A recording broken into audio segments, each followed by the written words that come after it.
Chapter 991.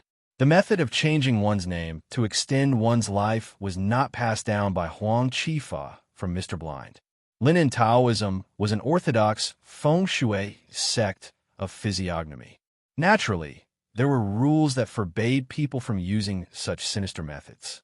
However, Huang Qifa could not be said to be an orthodox disciple of Linen Taoism, because his grandfather was only a close servant of Mr. Blind Man and had not formally become his disciple.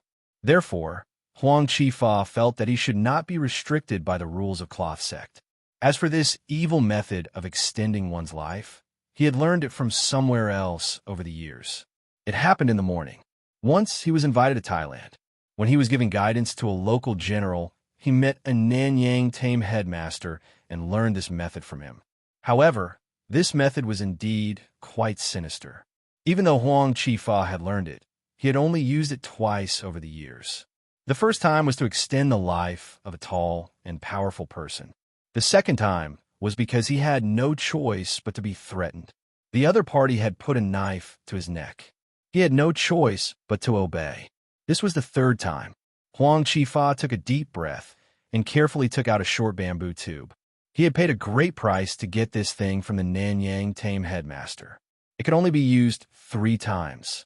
For so many years, Huang Qifa had been saving it for the last time.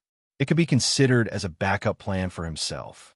Now, it was time for him to use this backup plan. Inside the bamboo tube was a strange goo called life-linking goo.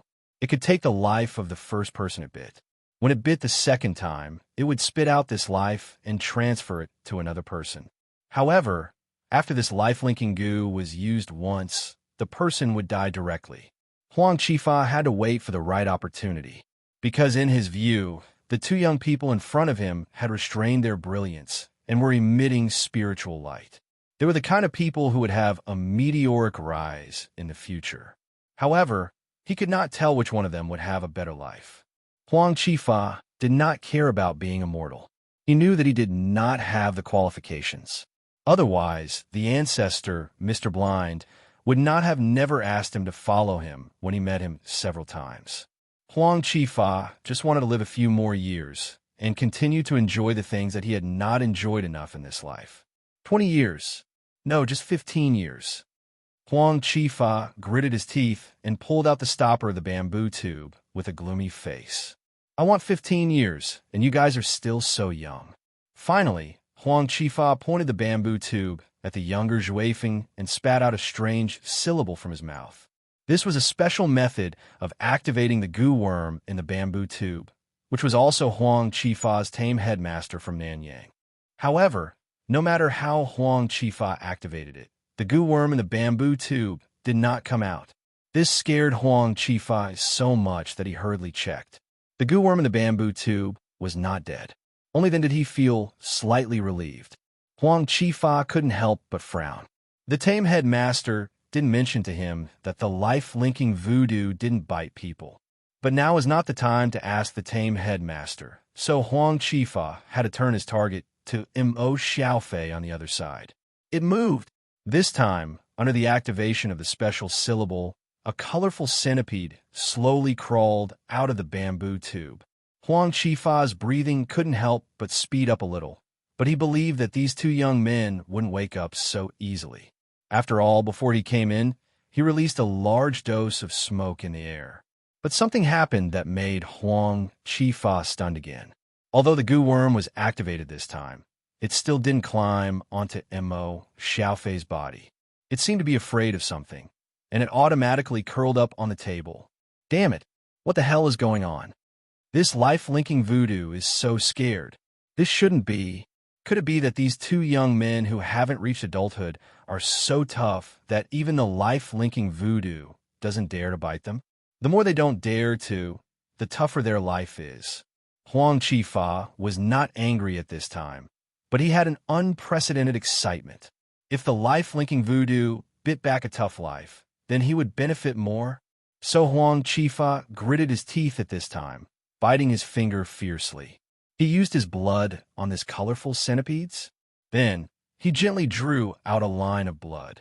The blood on the colorful centipede's back quickly merged into its body at this moment, and its body slowly opened at this time. Huang Qifa quickly uttered a special syllable from his mouth, and this colorful centipede also crawled toward Mo Xiaofei's arm little by little. First it climbed onto Mo Xiaofei's arm. Then it climbed onto Mo Xiaofei's shoulder.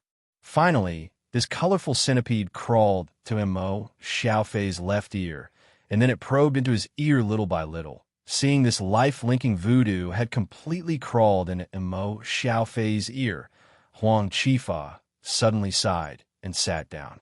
Next, he just needed to wait for this life-linking voodoo to bite back his life. But at this moment, Feng suddenly opened his eyes. Feng suddenly opened his eyes, and a red light flashed in his eyes. Feng directly raised his head at this time, just in time to see Huang Qifa holding a bamboo tube in his hand, with blood on his fingers. This bamboo tube was even aimed at Mo Xiaofei. Big brother? Big brother? Feng subconsciously pushed Mo Xiaofei, but found that Mo Xiaofei didn't seem to wake up at all. He couldn't help but look at Huang Qifa angrily, revealing a pair of sharp canine teeth. Old man, what did you do to my big brother? Huang Qifa was frightened by Feng's ferocious look. He was doing something wrong, so now his face turned pale and cold sweat poured out. How did you wake up? I clearly used a lot of smoke to knock you out. Feng ignored him, directly reaching out and grabbing Huang Qifa's arm. His grip was very strong. Under this grab, Huang Qifa even felt that his bones were directly crushed. He suddenly screamed, Let me go. I'll ask you one more time. What did you do to my big brother? Wind-chasing wolf leaned over and stared at Huang Qifa. If you don't tell me, I'll kill you. I don't have a good impression of humans. You're not human. In horror, Huang Qifa saw that Feng's pupils had a slit in the middle, becoming long and narrow, and glowing with purple light. This was not a pair of eyes that a human could have. What did you do to my big brother? Feng saw that Mo Xiaofei didn't wake up no matter how hard he shook him, so he didn't intend to say anything more to this old man. He directly reached out and grabbed Huang Qifa's neck. He only exerted a little force, but Huang Qifa had difficulty breathing and painfully slapped him. But at this time, the unconscious Mo Xiaofei suddenly fell to the ground and began to roll in pain. Mo Xiaofei held his head tightly, as if he was experiencing some extreme pain. At this moment, Mo Xiaofei's body floated up, and a violent pushing force spread out from his body. Feng couldn't react for a moment, and his body was directly thrown out, hitting a wooden beam in the house. Huang Qifa was the only one who was even more dismal. This huge force directly pushed his body towards the wall. His old bones were almost directly shattered from the impact. Huang Qifa spat out a mouthful of old blood. He was like a candle in the wind, exhaling more than inhaling. Big brother. Feng gritted his teeth, got up, and wanted to approach Mo Xiaofei. However, for the current Feng, he was like an ordinary person walking in front of a hurricane. Even with the magical power of Greedy Wolf Star, he couldn't move an inch. Big brother. Mo Xiaofei's body floated in the air at this time. He suddenly opened his mouth and let out a shrill scream. In an instant, Mo Xiaofei's body fell directly to the ground, and the terrifying pushing force disappeared in an instant. Big brother. Mo Xiaofei suddenly felt that his body didn't belong to him. He even felt a little uncomfortable and had a splitting headache. Countless chaotic voices began to reverberate in his mind. Some of those voices were like large bells, some were like the roars of thousands of soldiers and horses, and some were like the cries of women, making it difficult for him to distinguish between what was being said and what was not. Your Majesty, now the 6 countries are unified. All the land under the sky belongs to the Emperor, and all the people on the shores of the land are the Emperor's subjects. Su Fu, I ordered you to find the elixir of immortality. Did you do it? You will die a horrible death, burn books, and bury children. You will be punished by heaven. Princess Yushu, do you know my intention? Suddenly, Mo Xiaofei found himself in a huge palace. Candles were lit around the palace, making it as bright as day, but it was so cold that it made people feel cold. The throne in front of the palace was covered by a green gauze curtain. At this time, the chilly wind in the palace was blowing the green gauze curtain constantly. Vaguely, Mo Xiaofei seemed to see a figure sitting on the throne in the palace. "Who are you?" Mo Xiaofei covered his forehead and staggered forward. However, the path to the throne seemed to be endless. Mo Xiaofei only felt that the distance between him and the figure on the throne was increasing instead of decreasing. "Who are you? Are you my previous incarnation?" Mo Xiaofei pressed his head painfully. "Who the hell are you?" The figure on the throne behind the green gauze curtain suddenly stood up slowly. The figure behind the gauze curtain suddenly waved his hand, and the candlelight in the hall went out instantly. "From now on, you will stay in this cage in my place." Elder brother. Zhui Feng walked to Mo Xiaofei, shook Missouri Xiaofei's shoulders hard, and put his ears on Mo Xiaofei's chest. Fortunately, Zhui Feng raised his head. Mo Xiaofei's heartbeat was strong and powerful, which made Zhui Feng relax a lot. At this moment, Mo Xiaofei finally opened his eyes slowly. When he opened his eyes and saw Zhui Feng, he frowned slightly and then began to look around. After that, Mo Xiaofei became silent again. His eyes were gloomy and uncertain, and no one knew what he was thinking. "Elder brother, how are you?" Zhui Feng asked anxiously. Elder brother Mo Xiaofei seemed to be different after waking up, especially his eyes, which made Zhui Feng a little nervous, thinking that it was a very sharp gaze. "Where's this place?" Finally, Mo Xiaofei slowly opened his mouth and spoke his first words after waking up. "Ah."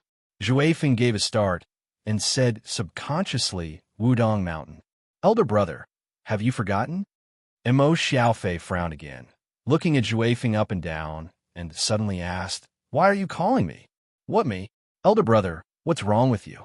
Why are you talking so strangely?" Zhui Feng scratched his head, looking puzzled, and then said, "It must be this damn old man." "Oh no, elder brother, you must have been tricked by this damn old man, and now you're acting silly. How dare you?" Mo Xiaofei snorted, flinging his sleeves.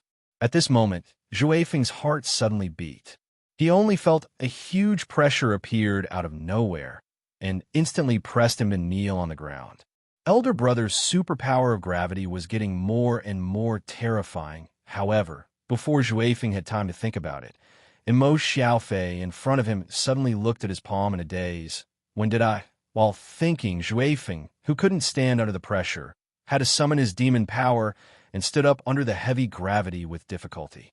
Zhui Feng, who already showed signs of demonization, panted, "Elder brother, wake up. I'm Zhui Feng. Have you forgotten?" Elder brother, Mo Xiaofei." Mo Xiaofei? Mo Xiaofei frowned again and said to himself, "This is my name in this life? Stupid. And you?" Mo Xiaofei looked at Zhui Feng at this time with a gloomy face. "You're actually a demon? A demon from a foreign tribe. How dare you call me brother?" When Zhui Feng heard this, he was not angry. Instead, he was surprised, as if he was scared silly. He muttered to himself, "Oh no, elder brother is really fooled by this damn old man. He even forgot about me." But at this moment, Mo Xiaofei suddenly showed a trace of pain. He suddenly raised his hand and aimed it at his ear. Then, he made a grabbing motion and pulled out a small, colorful centipede from his left ear. "Evil creature, die." Mo Xiaofei pinched his palm at this time, and the colorful centipede was strangled in his hand.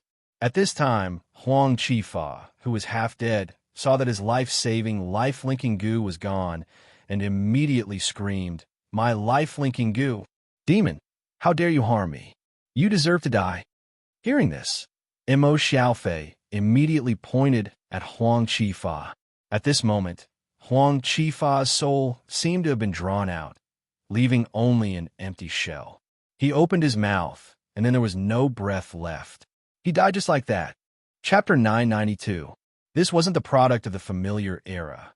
Mo Xiaofei held the modern tool called mobile phone and looked at it from top to bottom.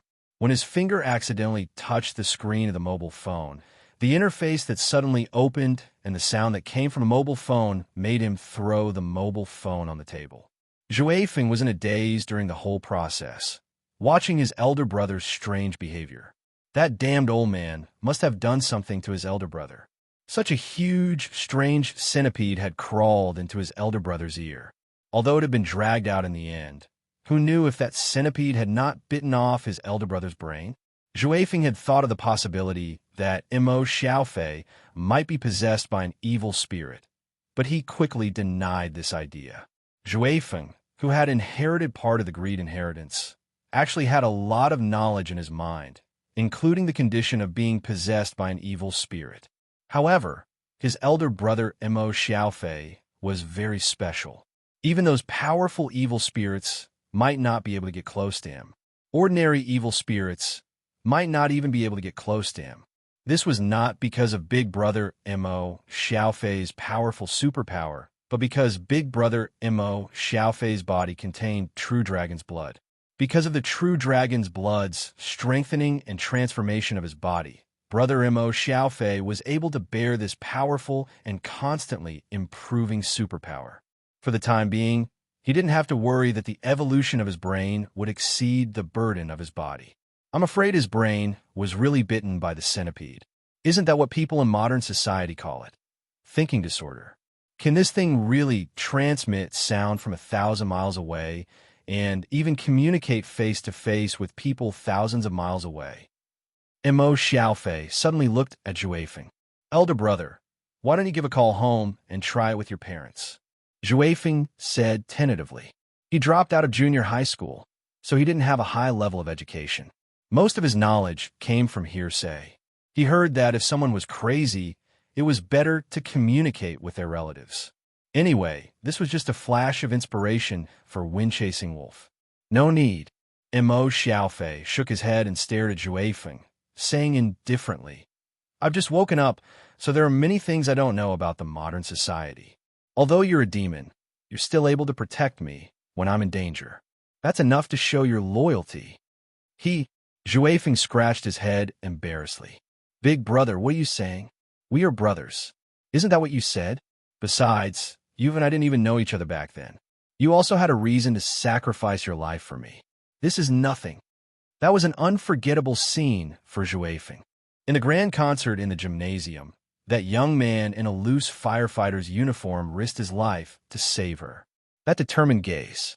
Mo Xiaofei stood up and paced back and forth with his hands behind his back. He muttered to himself, although I rule the 6 directions, I don't have anyone I can trust. It's rare for me to see such sincerity in your eyes. You said you're Zhuai Feng, right? Zhuai Feng nodded. Facing a psychopath, I'd better go along with him first. In fact, Zhuai Feng didn't have a better way now. He naturally knew that Mo Xiaofei's current situation wasn't good. However, this was something that he couldn't solve with his ability. In this case, it was better to keep a close watch on him. At least, he wouldn't let brother Mo Xiaofei run around. Otherwise, if he caused trouble with his ability, he would be more terrifying than himself. If he could find Master Long or Master Turtle, they should be able to find a solution. As for the other option, it was to go back to the pet hospital. But Zhuai Feng had a headache when he thought about it, because he and Mo Xiaofei sneaked out when Sun Xiaosheng, the temporary coach, was having a good time in the Elysium world. Besides, if his brother became like this, it would only make his uncle and aunt worried if he was sent back home. It wasn't good. Mo Xiaofei walked to the front of Zhuai Feng at this time, stretched out his hand and put it on his shoulder. He said indifferently, magnanimity is magnanimous. If I don't have such magnanimity, how can I be a king? Although you are a demon, you are loyal. I can still put you in an important position. Today I just woke up, and you are the only one I can trust. Well, I will confer you the title of Grand Commandant with a golden seal and a purple ribbon. You will be in charge of military affairs. But now it's simple. Let's leave the matter of the golden seal for another time. Oh, okay. Although I don't know what it is, I'll just agree. There should be no problem, right? Brother, when will you come back? Mo Xiaofei pondered for a moment at this time, then sat down, closed his eyes, and meditated. Despite this, Zhuefeng still didn't dare to speak loudly. He even shut up directly because he only felt that his brother had become aggressive at this time, which made him unconsciously have a kind of awe. Suddenly, Emo Xiaofei opened his eyes and asked slowly, "Grand Commandant Zhuefeng, I want to ask you, who do you think you are? Who was the emperor back then?" Ah, Zhuefeng scratched his head. He didn't care about human society at all. If he was asked when Iron Armor Omnipotent Man will be broadcasted, he could answer. What? Grand Commandant Zhuefeng, you don't know? Emo Xiaofei frowned at this time. Well, Zhuefeng had to say helplessly, "Brother, why don't you ask Baidu?" Baidu? Emo Xiaofei gave a start. Zhuefeng nodded, saying with half understanding, "Isn't that what people say? Ask Baidu, you can find the answer to anything. Baidu knows everything." Emo Xiaofei suddenly asked curiously, "Is this true? I didn't expect that there's such a knowledgeable person in this world. What's more, this person is a woman. Well, where is she? How can I meet her?" "Well, Baidu seems to be in your mobile phone." Emo Xiaofei gave start again, then looked at the smartphone on the table, gazing at it deeply. Now, there's such a strange magic that can trap people in this small box. "Brother, wake up!" The old House of Song family was not far from Mount Tai. From here, one could overlook the peak of Mount Tai. That being said, there was still a long distance to Mount Tai. The Song family and Luocchio's group took the private plane of the Zhang family. After getting off the plane, the special car arranged by Mr. Seven was already waiting outside the airport. This time, nothing strange happened in the airport. After getting on the special car, Song Tianyu was silent all the way. After about half a day's drive, Song Tianyu finally returned to the hometown he had left for many years. This time, he had brought back the Song family's bloodline that had been wandering outside. Even Song Tianyu, who had lived half of his life as an iron-blooded person, couldn't help but shed tears. It was probably a kind of feeling called homesickness. As soon as he got off the car, Song Tianyu let go of Song Haoran and Song Ying's hands. Holding his crutch, he staggered to a small slope overlooking the village ahead. The old man's figure began to elongate under the orange-red sky. At this time, Song Tianyu waved his crutch, pointing to a place with people in front, and began to talk about the past many years. "Actually, I didn't grow up here," Song Tianyu slowly said, "but when I was a child, my family would bring me back here once a year. My Abba, Grandpa, and Big Brother, who is also your grandfather." He looked at Luocchio and smiled in relief. Moving his crutch, he pointed to a mountain forest not far away. "The ancestral grave of the Song family is there. Rest well tonight. I'll take you there tomorrow." Luocchio felt the wind was strong, so he helped Father Song down. From here on, Song Tianyu chose to walk. At that time, this place was called Song Family Village. Now it's called Song Village. I heard from my grandfather that Song Family Village was protected by an immortal. It was the child of the dragon god, called Wang. It lived in the pool in the forest behind the mountain. The child of the dragon god. Luocchio was startled and curiously asked, "Wang? Wang as in forget, or see?" "Wang as in see." Song Tianyu was lost in his memories. "When I was a child, I asked my grandfather to take me to see the child of the dragon god. He did. At that time, I went to the pool. It was connected to a medium-sized waterfall. At that time, I was young and had never seen a waterfall. I felt that the place had an extraordinary aura, and I was quite frightened. My grandfather and I stood there for a long time, and I could still hear thunderous sounds coming from the depths of the waterfall. My grandfather told me that it was the child of the dragon god, Wang, shouting. It was the roar of a dragon. Hearing this, Song Ying came forward and casually said, "There should be a cave or something behind the waterfall." The wind passed through, forming a wind hole, and that's why there was the sound. Song Tianyu just chuckled and lightly tapped Song Ying's head with his crutch. "If you had said this to my grandfather back then, he would have tapped you like this and said you were disrespectful." Song Ying could only stick out her tongue. Zhang Qingrui, who was following beside them, smiled faintly. As the saying goes, it's not the height of a mountain, it's the presence of a dragon that makes it spiritual. This place is surrounded by green hills and clear waters. It's indeed a place with good feng shui. Oh, Miss Zhang also knows about feng shui metaphysics? Father Song looked at her with a smile. Zhang Qingrui stroked her hair and said softly, I can't say that I understand it. It's just that I have some old books on feng shui metaphysics at home. When I was free, I flipped through some of them. That's why I only know a little, but it's all superficial knowledge. Miss Zhang is too modest. Song Tianyu chuckled. Feng shui geomancy. Speaking of which, it's the old profession of your grandmother's family. Zhang Qingrui just smiled and didn't intend to continue on this topic. Is the house in front the ancestral home? Luochio suddenly asked as he looked at the big, old courtyard in front of them. Song Tianyu said, That's right. That's the ancestral home of our Song family. 20 years ago, when I first came back from abroad, more than half of the house was already there. The things in the house had long disappeared. Later on, I hired some people to renovate this residence and also hired a few housekeepers. When I came back a few years ago, I could still see some old people, but not necessarily now. Let's go, it's getting dark. Strange, why isn't it dark yet? I can't see anyone. Song Ying looked at the entrance of the village and saw an archway with the words Song Village written on it. Grandpa, do the people here all go to bed so early?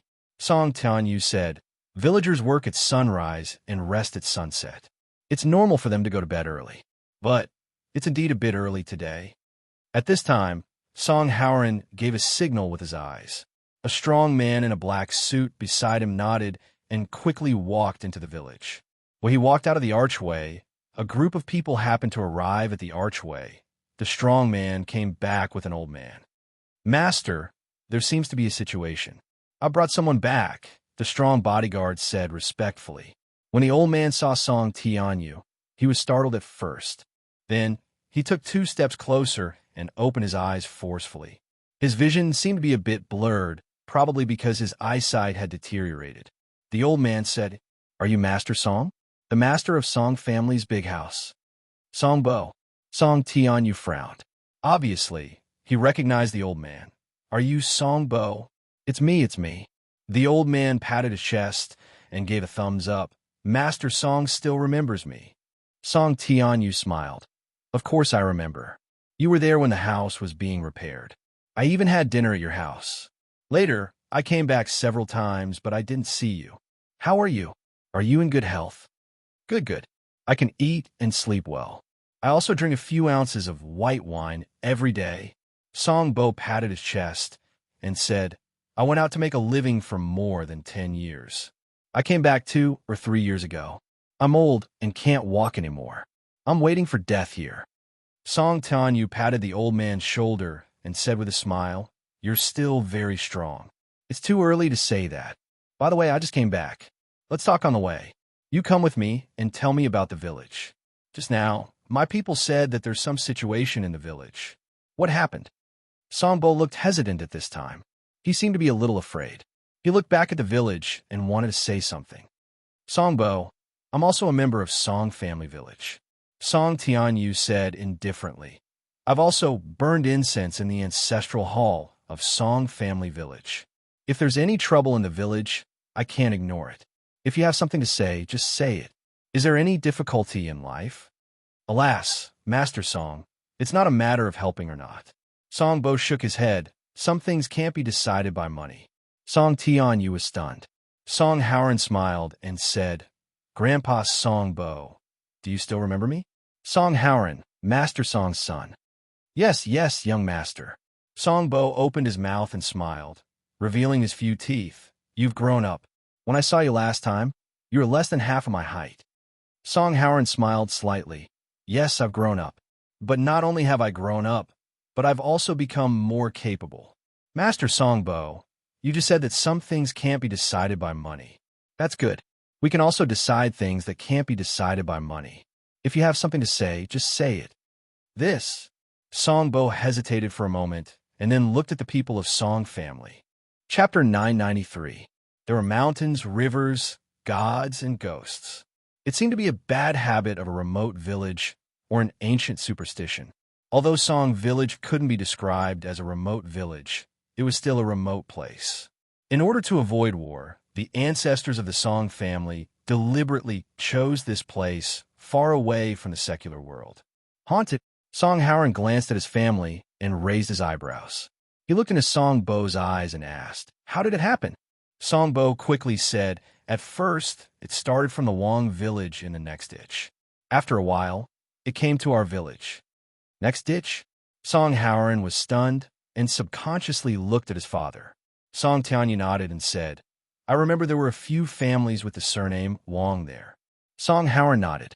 Song Bo said nervously, "That day, I saw that my hair was long and planned to find Master Wong at the entrance of the Wong village to cut my hair. I passed by a family who happened to be holding a funeral. I asked out of curiosity. It turned out that the whole family died. A family of 6 people, big and small, all died in one night. I heard that they died miserably. Are you guys evil? All died in one night." Song Howard suddenly frowned. "Yes, it was very tragic."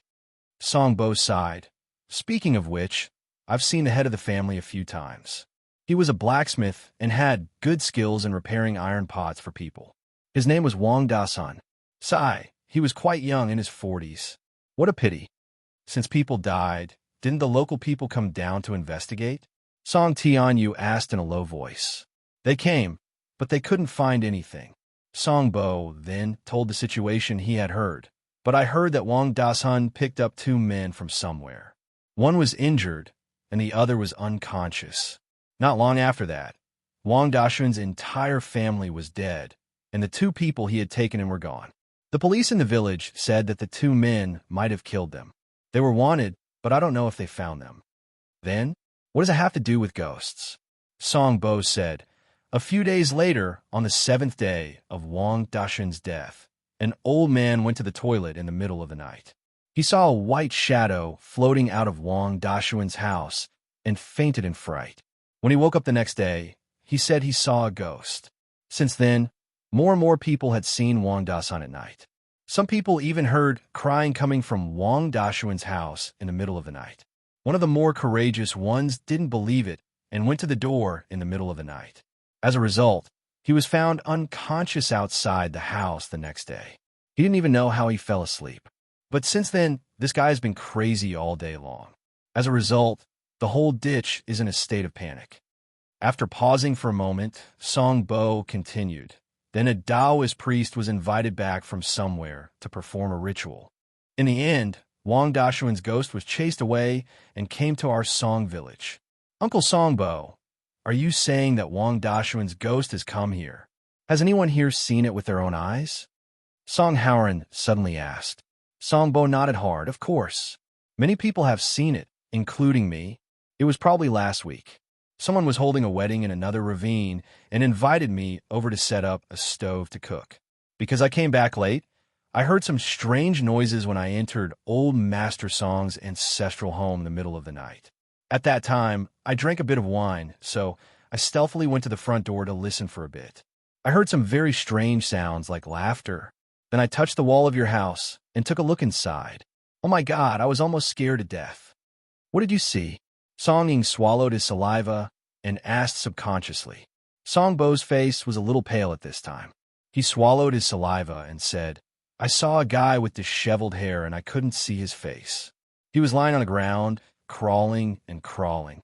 He crawled very fast. He didn't look like a human at all." "Someone?" Song Howard grasped the key point. "There was a ghost." Song Bo said in horror, "I saw it with my own eyes." That ghost crawled and suddenly pounced, grabbing a mouse and stuffing it into his mouth. Oh my!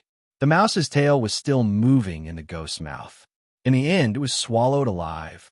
He even smiled at me afterwards, which scared the hell out of me. I directly hid in my house and kept the lights on for the whole night, not daring to close my eyes. Since then, the poultry we raised here often disappeared. Everyone said that the ghost was hungry and came to steal in the middle of the night. Now, everyone doesn't dare to go out at night, afraid that the ghost will pester them. Look, during the day, everyone had a meeting in the ancestral hall, discussing how to invite a Taoist priest to come back and chase away Wong Da-sun's ghost. Otherwise, we can't live. Everyone looked at each other. If someone was so strange in the middle of the night, there might be other reasons, but ordinary people couldn't swallow a mouse alive. You said that this ghost is still in our ancestral house, right? Song Howren asked again. Songbo said, this, young Master Song, don't tell me you want to go and take a look? Please don't. It's very fierce in the middle of the night. Why don't we go there tomorrow? If you don't mind, you can come to my house and stay for a while. I'll make room for you. We're just a couple. My son and daughter-in-law are working in the city. You can sleep anywhere. Song Howren glanced at Song Tianyu, obviously waiting for him to speak. No need, Song Tianyu said indifferently. If I, Song Tianyu, want to go home, even ghosts can't stop me. Besides, as the saying goes, humans are 30% afraid of ghosts, but ghosts are 70% afraid of humans. We have a lot of people and abundant yang energy. We're not afraid of ghosts. Oh, Master Song, don't be so stubborn. Just wait for the night. Master Song. Songbo called out, but Song Tianyu had already led them to the ancestral house of the Song family. He couldn't stop him at all. Songbo glanced at them and saw that he couldn't stop them. He could only run back to his house resentfully. The ancestral house of the Song family in the Song family village wasn't small. Although the mansion in front of them had been abandoned for a long time, the two stone lions placed in front of the door still showed some of its former grandeur. It was just that the plaque in front of the door was tilted down. Song Tianyu glanced at it and slowly let out a sigh. Seeing this, Fifth Uncle hurriedly asked someone to straighten the plaque. Only then did the group push open the door of the mansion and walk in. There was a porch at the entrance of the mansion. More than 10 years ago, when Song Tianyu came back and rebuilt the ancestral house, he had people connect it to electricity and install a lighting system. The power switch was also set in the porch. But now that the power switch was turned on, there was no electricity. It was afraid that it had been too long since electricity was used, so it was automatically canceled. It seems that the person who was hired to look after the house last time didn't do a good job. Song Tianyu shook his head. In fact, he had specially left money for the person who looked after the house. But he hadn't come back in recent years. That person took the money and didn't do a good job. It was possible that he even ran away. Old 5, take 2 people with you and see if you can find some candles or something. Song Tianyu thought for a while and said, I remember there's a utility room in the backyard. See if there's anything we can use. Let's stay in the front yard for now. Come, let's sit in the pavilion over there for a while. Song Tianyu reached out his hand and pointed. It was already night and the night was hazy, but they could still vaguely see a 4-cornered pavilion. Fifth Uncle quickly brought 2 bodyguards over, while the rest of the bodyguards surrounded the gazebo and waited. Mr. 7 smiled and said, Master Song's people are indeed the elites of the elites. Just by looking at the momentum of these bodyguards, many elite battalions in the country may not be able to find one. Song Tianyu just smiled and didn't say anything about his own people.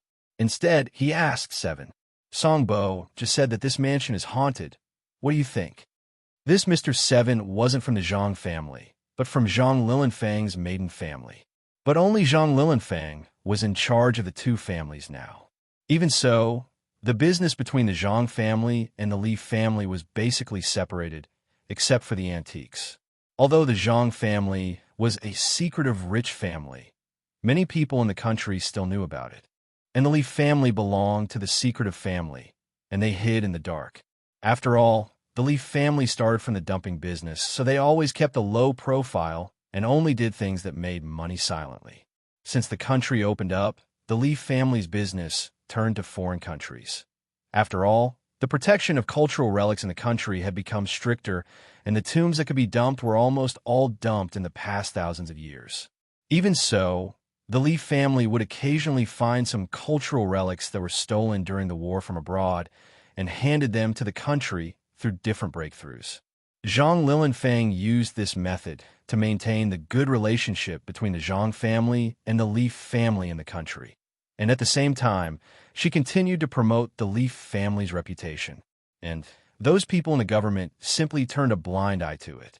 After all, Zhang Lilanfang lived in that era, and her husband made a lot of contributions in that turbulent era, even sacrificing his life for it. Coming back to his senses, Song Tianyu continued to look at 7, this expert who had dealt with all kinds of evil people for a long time. At this time, Achi was muttering to himself. He suddenly took out a palm-sized compass from his clothes and placed it on the stone table under the pavilion.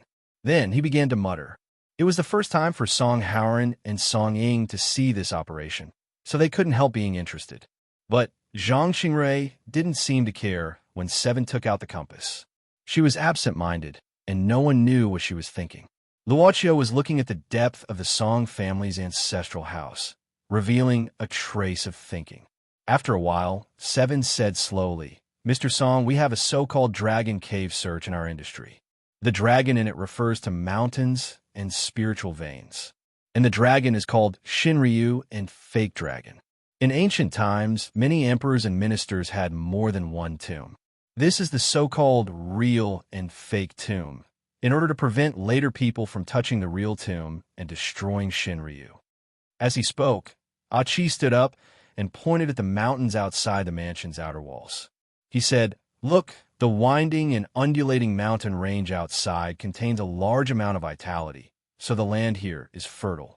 Green mountains and beautiful rivers, this is definitely a true dragon. After finding Shinryu, we will find the resting place of Shinryu. The resting place is far from the dragon head, so this dragon is the dragon of riches. If a tomb or residence is placed on the dragon of riches, it will be a place full of vitality, and the future generations will have good fortune. Obviously, the Song family's ancestral house is on this dragon of riches. Looking at the direction of the structure and the meaning of the dragon cave, it seems that the person who built this house must be a master in metaphysics." "Oh," Song Tanyu said, "from what you said, not only is this not a haunted house, but it is also a blessed land?" Seven nodded. "Although the Song family has declined a few years ago, it has been blessed. After Master Song returned to the country, he ordered people to renovate the house. After that, the Song family's life has been smooth. It's wonderful." "Oh, from what you said, if someone wants to deal with my Song family, they don't have to do it personally. As long as they destroy this ancestral house, then my Song family will be in danger, right?" Song Tianyu looked at Seven and suddenly laughed coldly. Seven's heart trembled, and sweat seeped out of his forehead. He thought that this Song Tianyu was already over 60 years old, but he still had such a terrifying aura. He couldn't help but open his mouth, not knowing how to respond. He could clearly feel that there were several gazes filled with killing intent looking at him from outside the pavilion. He had heard of the legend of the iris flower. That was a terrifying person that directly overturned a small country. Zhang Qingrui smiled. "Master Song, it's just a feng shui story. You can't take it seriously. Besides, no matter how good the feng shui is, it depends on the person. If the person in charge is just a good-for-nothing, no matter how much wealth there is, it will only dissipate. Only a smart and capable person can persevere. No matter how good the fortune of the ancestors is, it depends on the ability of the descendants. The Song family is thriving under your leadership. Even in the country, it's hard to find a comparable family. It's enough to show that you are a man of great fortune and great talent. Besides, as the saying goes, man can conquer nature. Master, didn't you walk all the way to today's success? Oh, you're really smart."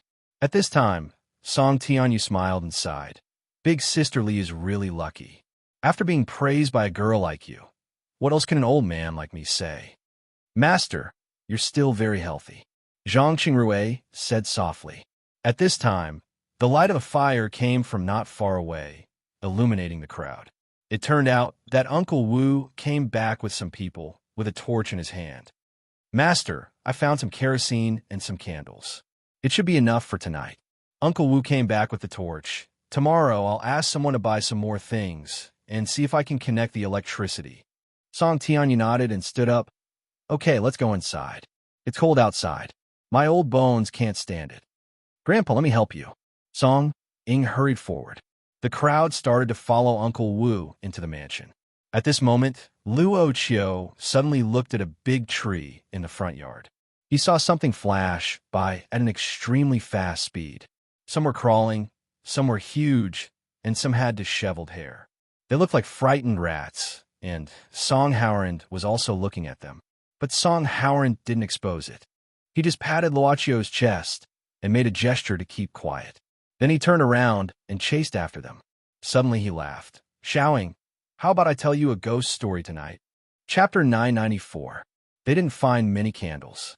Of course, they were only limited for Song Tianyu and the others, as well as Zhang Qingrui. As for the bodyguards, they tried their best to squeeze in one room. Because there was no electricity, Uncle Wu could only ask the bodyguards to get some firewood and boiled some hot water for everyone to wash up and drink. Generally speaking, it was enough to cope with the night. Song Howren liked exploring and was used to living in the open, so he didn't have any objection to it. As for Master Song, he was also a man who had endured hardships before, so he was also calm. Song didn't say anything. Such conditions were actually much more comfortable than the days she spent in the summer camp in the village when she was a child. Of course, she didn't train herself according to the standards of a soldier, but just learned some self-protection skills and survival skills in the wild. Zhang Qingrui was probably the one who was not used to it the most. After all, Zhang Lilinfang didn't use the Song family's methods to cultivate her descendants. However, Miss Zhang didn't complain even though she was not used to it, which made Song Tianyu quite admire her. Song Howren just came out of the bathroom at this time, wiping his hair with a towel. Originally, he intended to invite Luochio to take a bath together, because it could promote the growth of affection and friendship between men. Unfortunately, Luochio refused him with a smile. What a pity, Song Howren thought. As he walked while wiping his hair, and there was no light, Song Howren accidentally knocked his head. It didn't hurt, but Song Howren suddenly became absent-minded. In a trance, Song Howren suddenly thought of one thing.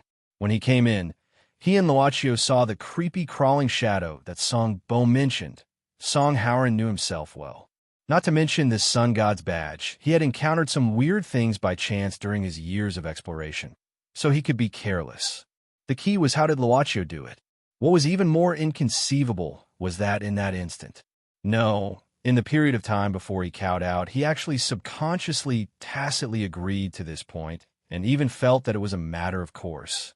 He directly accepted it, and he didn't feel anything strange. Why was that?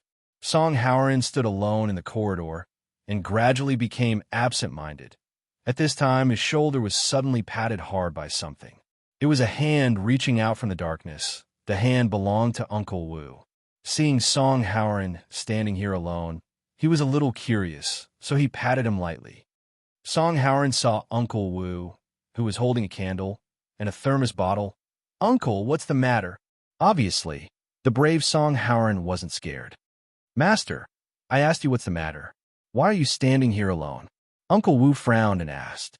Song Howren was startled and said subconsciously, "Nothing, I was just thinking about something." Strange, what was I thinking about just now? He really forgot what he was thinking about just now. He was trying hard to find it in his mind, but he couldn't find any trace of it. But Uncle Wu was still here, looking at him strangely. Song Howren smiled casually. "I was thinking about why Song Bo said it was haunted, but there's still no sound. You're so mysterious." Uncle Wu shook his head helplessly. "Master, I don't want to chat with you. I'll bring some hot water to Master." "Go ahead." Song Howren nodded. He watched Uncle Wu leave the corridor, then frowned and said to himself, "Strange. What was I thinking about just now? Why can't I remember?" With doubts, he didn't go to his room, but quietly climbed up to the roof and sat cross-legged. He had enough rest, and his spirit was full. At this time, Song Howren fully opened his perception. The structure of the entire Song family's ancestral house began to gradually appear in his mind. It was a three-dimensional picture of the building lines. The same three-dimensional picture of the building lines appeared in front of Luochio. To be exact, it appeared on the table in his room. Luochio walked around the table, then put his hand into the three-dimensional picture of the lines and touched several different places. After that, he didn't continue to pay attention to it, but walked out of the room. On the way, he met several patrolling bodyguards of the Song family. But Luochio's passive skill was fully activated, so even if the bodyguards passed by him, they didn't notice his existence. Maybe it was just a small stone on the road. Maybe it was just a weed.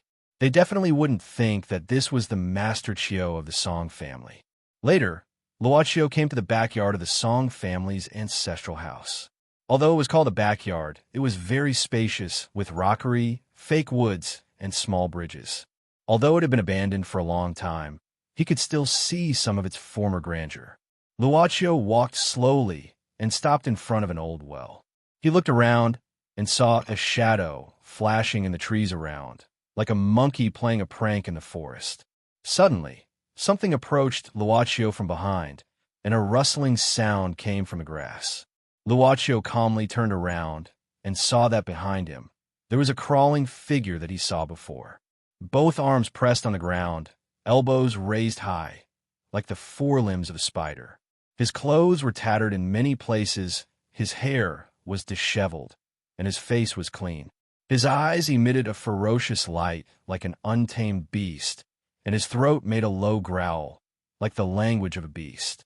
When Luocio turned around, he stopped, looked vigilant, and bared his teeth. Do you really think of yourself as a beast? Luocio suddenly looked down at the man crawling on the ground and said, but he did not respond. He only opened his mouth and let out an even deeper and more penetrating sound of a wild whisper. We've met before. Do you remember? Luocio slowly squatted down. It should be 2 times. The first time was in a small antique auction. The second time was in your master's Taoist temple. At the same time, Luocio slowly stretched out his finger to his forehead and gently touched it. Remember, hearing Luocio's voice, his ferocious expression gradually calmed down. Violence could indeed change a person's appearance, making him terrifying. When the violence faded away, the person would not be so terrifying anymore. If the dirt on his face was removed, then under the dirt, there would probably be a delicate and pretty face. Jean Eyre. This beast-like thing turned out to be the disciple of Taoist Yang Taizi, a little Taoist with a childlike heart. When his eyes became clear again, he looked at Luocio in confusion, and then fell asleep, and then fell on the ground. Only his back was vaguely shining with golden light. It was a strange imprint on the skin on Jean Eyre's back, very much like the scribbles those Taoists would write on yellow paper. Luocio glanced at it and felt something special. He intended to reach out and touch it. Most of the time, when he couldn't see through the true thoughts, he could only use the most primitive way to feel it through direct contact. But when Luocio was about to touch the mark on Jean Eyre's back, a deep and cold voice came from behind. Don't move. Don't move him. Luocio stood up. The voice continued to sound behind Luocio. It seemed to come from the ancient well. You guys who cultivate Taoism in vain, don't you care about the heart of heaven, earth, and human? The voice was weak and faintly trembling. Can't you have a good rest since you're injured like this? Luocio turned around and said casually, Mr. Momo. The dark clouds moved away quietly, and then the moonlight shone brightly. The moonlight scattered in the winter night. For ordinary people, this weak light was not enough to see anything, but for Momo, he could see the appearance of the person before him clearly. He opened his mouth, somewhat puzzled, but more surprised. It's you, Senior.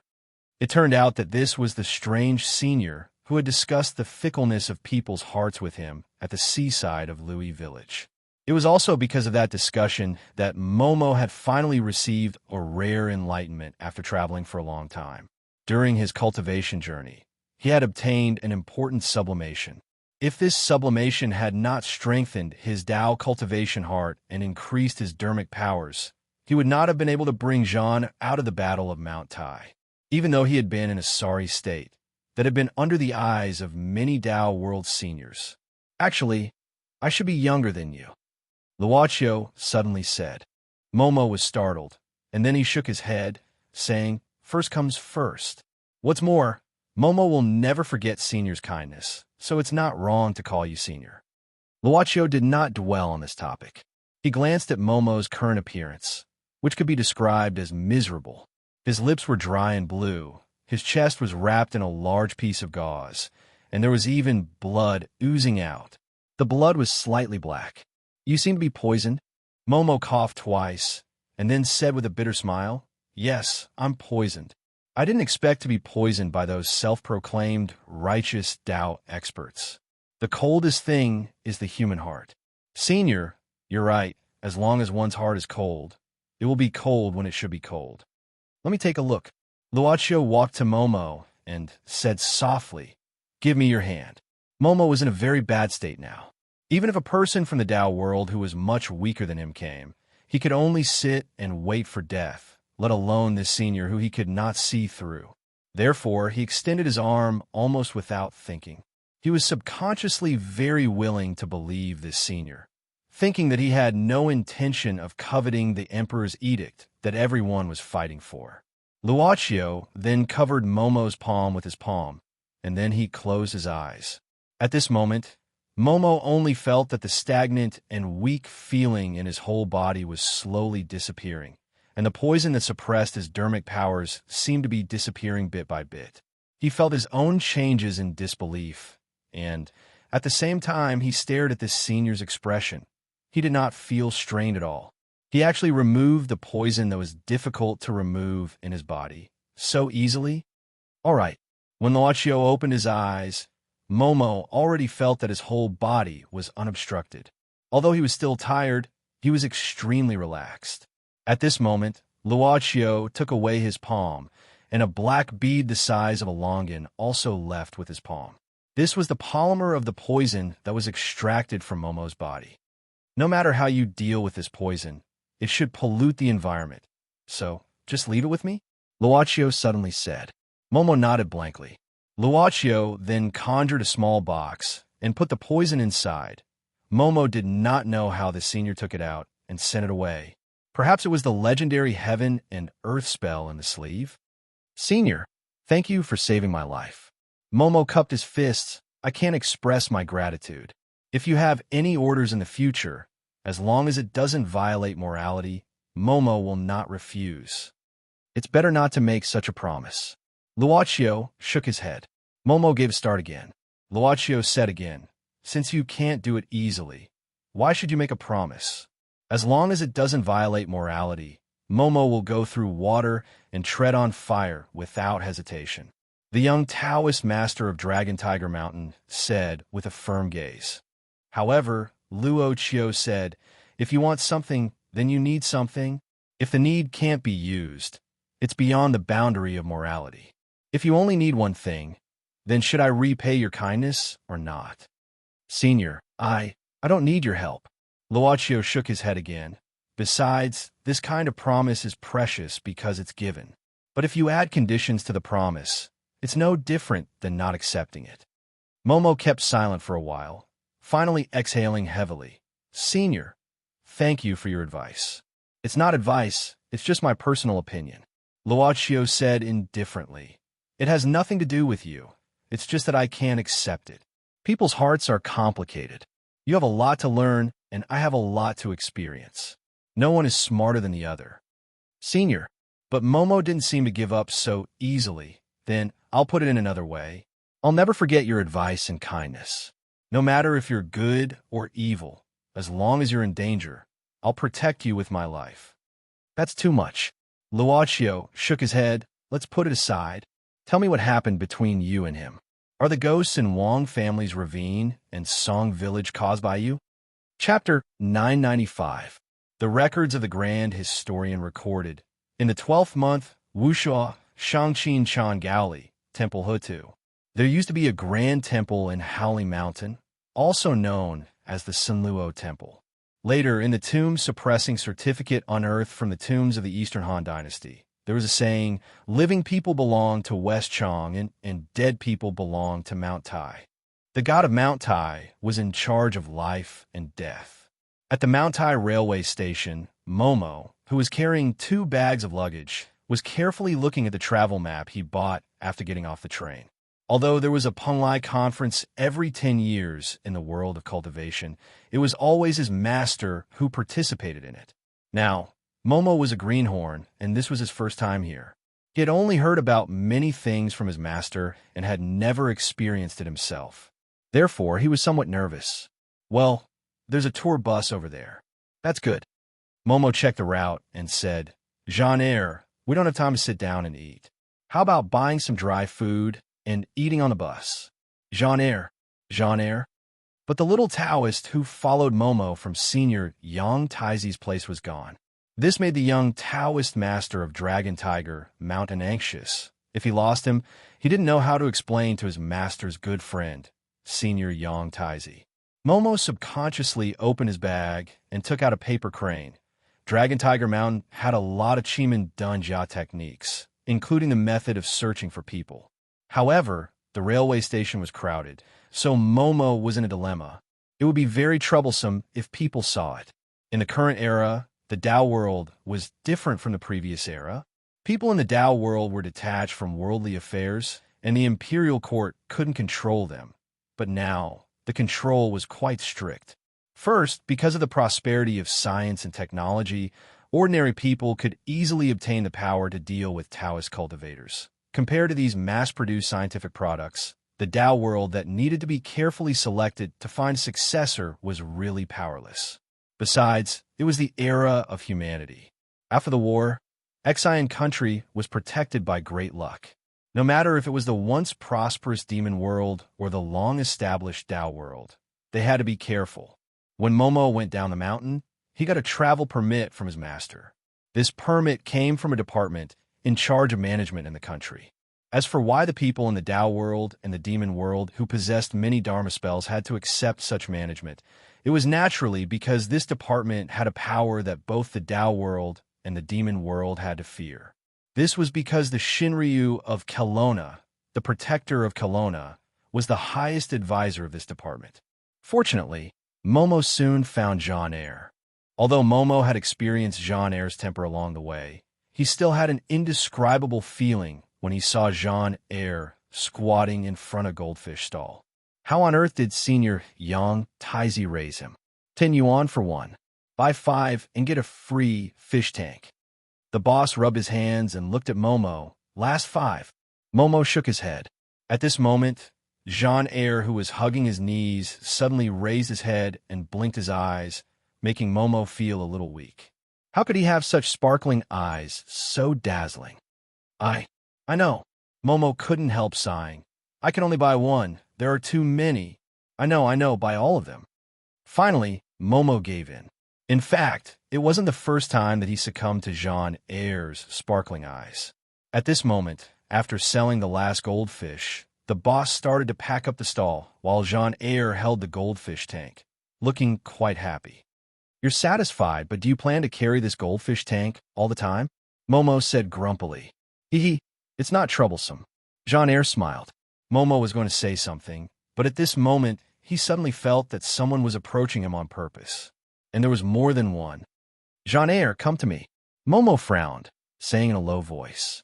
At the same time, he grabbed Jean Eyre's arm and walked quickly to the crowd. However, before he took a few steps, the road in front of him was blocked by a man in a black suit. Momo stopped. At this moment, not only in front, but also in the back and left, there were men in the same suit. In the blink of an eye, he and Jean Eyre were surrounded by these 4 men. Friend, I don't think I know you. Momo glanced at them and sneered. The man in front of him suddenly put his hand into his clothes. This action made Momo vigilant. However, to Momo's surprise, this man didn't take out any weapon, but a phone instead. The man glanced at the phone and said, You're Mr. Momo, right? You're the representative of the Celestial Master Sect from Mount Longhu. You are. Momo was surprised. The other party said faintly, I'm Ling Feng. You can call me Captain Ling. This is our ID. We're from the Land Management Bureau of Special Countries. Momo gaped. He already knew where these people came from. The so-called Land Management Bureau of Special Countries was the Russian special department that supervised the Tao world and the demon world. Oh, is that so? Momo nodded, saying, But even if you're from this department, I didn't do anything bad and didn't cause panic among the people. Even if you're from this department, you don't have a reason to block me here, do you? Ling Feng smiled faintly, saying in neither servile nor overbearing tone, Mr. Momo, we don't mean to block you. The reason why we appear in front of you is just to better manage this Peng Lai and maintain the order during this conference as the meeting affairs. Huh. Momo opened his mouth, wanting to say something. Ling Feng said directly, In fact, we've already prepared accommodations for everyone. So this time, we're here to invite Mr. Momo. Has someone already moved in? Momo thought for a while. Ling Feng said politely, in fact, Mr. Momo, you should be the last batch of participants. Big sects such as Wudong, Qingqing Mountain, Chuanjin Sect, and Jingyi School have also moved in. Momo took out the ID and carefully compared it with the steel seal on his pass before nodding. Okay, please lead the way. This way. Please, we've prepared the car. Momo and John Eyre quickly followed Ling Feng and got on a domestic Hongqi car. They set off from the railway station and soon came to a villa. Momo inquired about a lot of things along the way. For example, in Mount Tai, there was a villa specially built for people from the Dao world to attend the Penglai Conference. It was built after the founding of the country. However, the Penglai Conference was held every 10 years, and this villa was used for the 8th time. Crouching Dragon Villa, the destination that Ling Feng led them to. Not far away, about 4 or 5 kilometers away, there was another villa called Kuanpeng, which was specially built for guests from the demon world to gather and live. Congratulations to the success of the Penglai Tea Party and Health Forum in XX World. When he saw such a banner hanging in front of Crouching Dragon Villa, Momo finally spat out the curse he had been suppressing in his heart for a long time. This was totally different from the grand event held every 10 years in the Dao world and demon world in his imagination. For example, when Ling Feng led them to the prepared rooms, Momo saw such a scene when they passed by a conference room. On the stage, a man in a gray robe was holding a microphone and holding an electronic pointer, pointing at a sentence in quotations of absolute truth that was projected on the screen. Below the stage, a group of guys in colorful clothes were immersed in taking notes. This scene made Momo stand stupidly in front of the conference room for more than 10 seconds. Daoist friend, if you're interested, please come in from the back. There are still seats in the back, so don't disturb everyone, okay? The man in a gray robe said with a smile. Sorry to disturb you. Momo closed the door of the conference room immediately. If it was somewhere else, Momo might think that this was a scammer's trick. However, he could clearly feel that the magic power in this meeting room was surging. There were at least 3 fellows whose magic power was not weaker than his at this moment. Ling Feng said, Mr. Momo, it's fine if you want to listen to the lecture. Anyway, your check-in is done. This is your room card. No need. I'll go back to my room first. Momo shook his head. I want to be alone. Where's your companion? Ling Feng looked around in surprise and found that the young man who was following Momo with a goldfish bowl had disappeared. Momo acted as if he didn't find it strange. He didn't know why either. Jean Eyre's cultivation was clearly very low, but he was always able to silently escape from the lock of his aura. Sorry, my companion is a bit playful. I can't watch him. Momo smiled bitterly, but he usually won't go far, so he should still be in the villa. That's not good. Ling Feng said worriedly, Mr. Momo, you know that the guests aren't ordinary people. Some of them have weird tempers and rules. Even we have to be careful. Let's look for him. He should be nearby. Momo said helplessly. In fact, Momo found Jean Eyre quickly in the ornamental garden of the villa. When Momo and Ling Feng found Jean Eyre, they found that he was squatting in front of a small lotus pond in the garden, pouring the goldfish into the pond. Why did you run away without saying anything again? Momo knocked on Jean Eyre's head, but this guy only giggled. It was really hard to be angry with him. What are you doing here? Momo sighed. Seeing Jean Eyre's action, he was puzzled. Didn't you buy them? Don't you want them? Don't buy them if you don't want them. It's hard to make money, brother, Jean Eyre said, and I don't want them. Let them stay here. Why? Momo gave a start. Jean Eyre blinked, saying matter-of-factly, because this place is much bigger than the fish tank. Momo frowned. You didn't plan to let them go at the beginning, did you? Jean Eyre nodded, looking at those goldfish swimming away. He supported his cheeks with his hands. I feel that they are happier now. They are happy, Momo said with a pained expression. Jean Eyre suddenly asked, Brother Momo, why did the boss catch them and sell them? Doing business to make money. Momo said subconsciously, If someone has this need, someone will do it. If someone likes to raise goldfish, there will be someone who sells goldfish. Everyone takes what they need. Isn't that normal? Jean Eyre was puzzled. But if so, goldfish also have needs. Then who will satisfy them? Goldfish. Momo frowned. How can they be compared with humans? They don't have intelligence, only simple instincts. They don't have needs, nor do they need anyone to satisfy them. Besides, even if they have their own thoughts, no one will care about it. And don't you like catching crickets? Have you ever thought about whether those crickets are willing to do it? I let them go in the end. Jean Eyre tilted his head, and I asked them. They were willing to play with me. So I caught them. You asked? Momo was startled. It seemed that there was something important that could be dug out if you wanted to study it. Yes, what's the problem? There seemed to be something unusual about Jean Eyre. It was reasonable to say that his intelligence was normal, but he was like a child who didn't know anything at this age. It was unknown what method did Yang Taizi use to teach him. But Ling Feng was behind them, so Momo didn't intend to ask further. No problem. Let's go in. The rooms have been arranged for us. Okay. Jean Eyre nodded, standing up and suddenly asked, Brother Momo, if one day we become goldfish and are caught to sell, will they not care about our feelings? Are you stupid? Who will catch people to sell? It's not a slave society now. Besides, we can't become goldfish, and goldfish can't become us either. Jean Eyre said, But didn't you say as long as there's a need, someone will do it? Since some people like to raise goldfish, why don't they like to raise humans? If someone likes to raise humans, will we be caught and thrown into the goldfish bowl, and then no one will care about us? Chapter 996. What kind of person would be able to capture someone, throw them into a goldfish bowl, and rear them? This is a very strange and paradoxical question. At first glance, it seems to be a very strange question. But Momo and Ling Feng fell into contemplation because of Jean Eyre's question. Humans feed humans, humans eat humans. Is there such a fish tank in the world?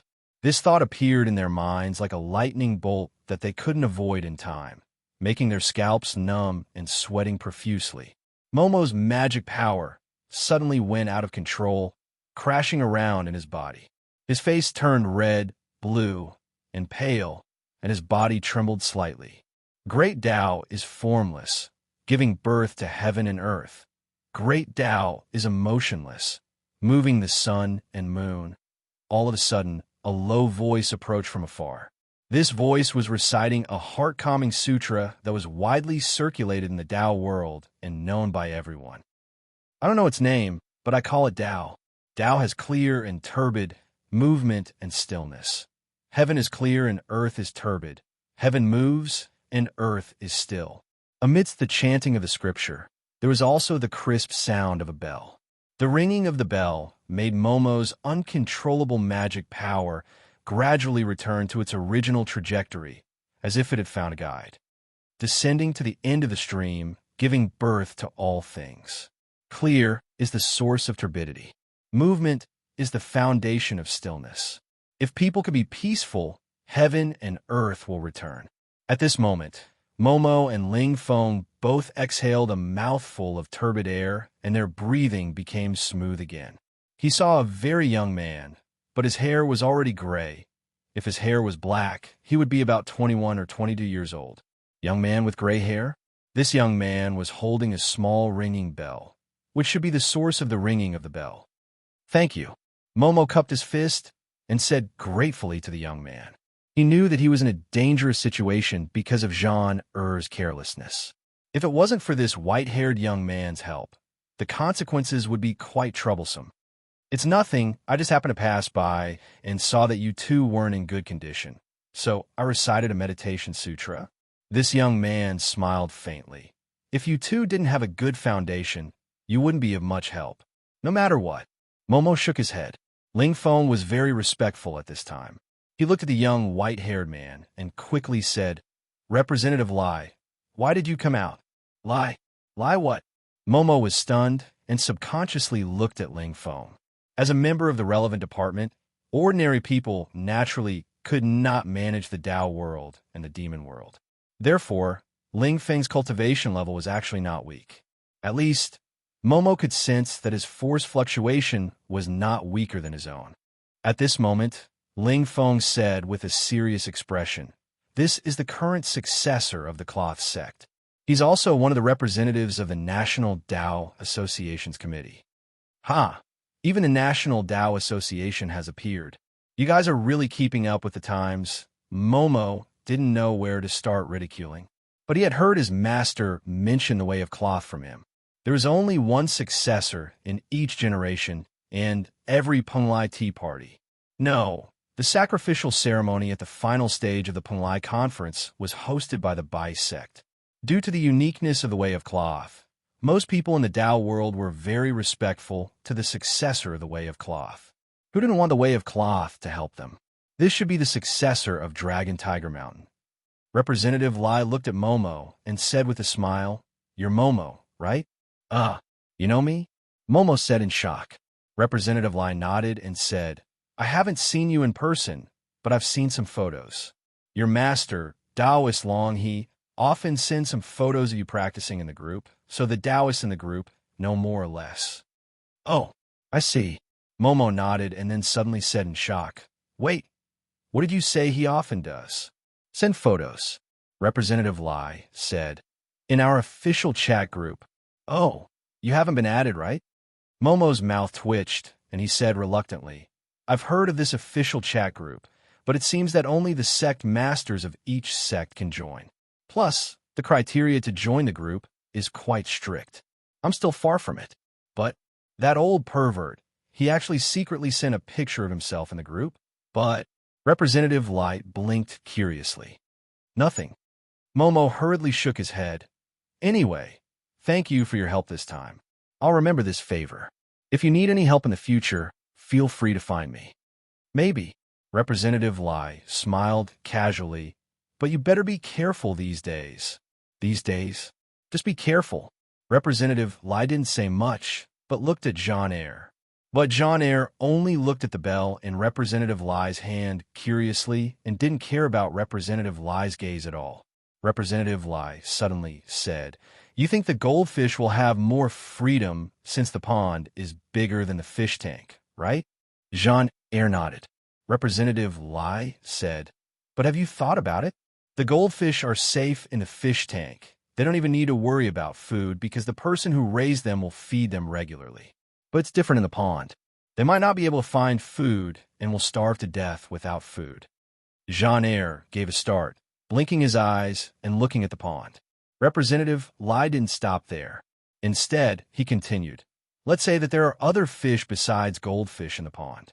Big fish eat small fish. It's very possible that these small goldfish are hungry, and before they can find food, they will be eaten by the big fish. But why do they always bump into the fish tank? Don't they want to come out?"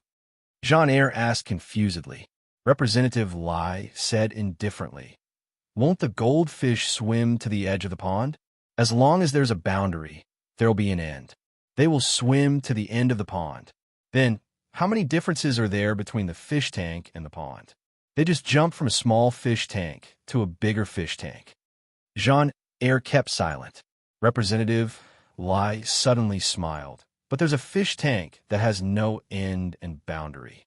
Do you want to know?" Jean Eyre raised his head, nodding forcefully.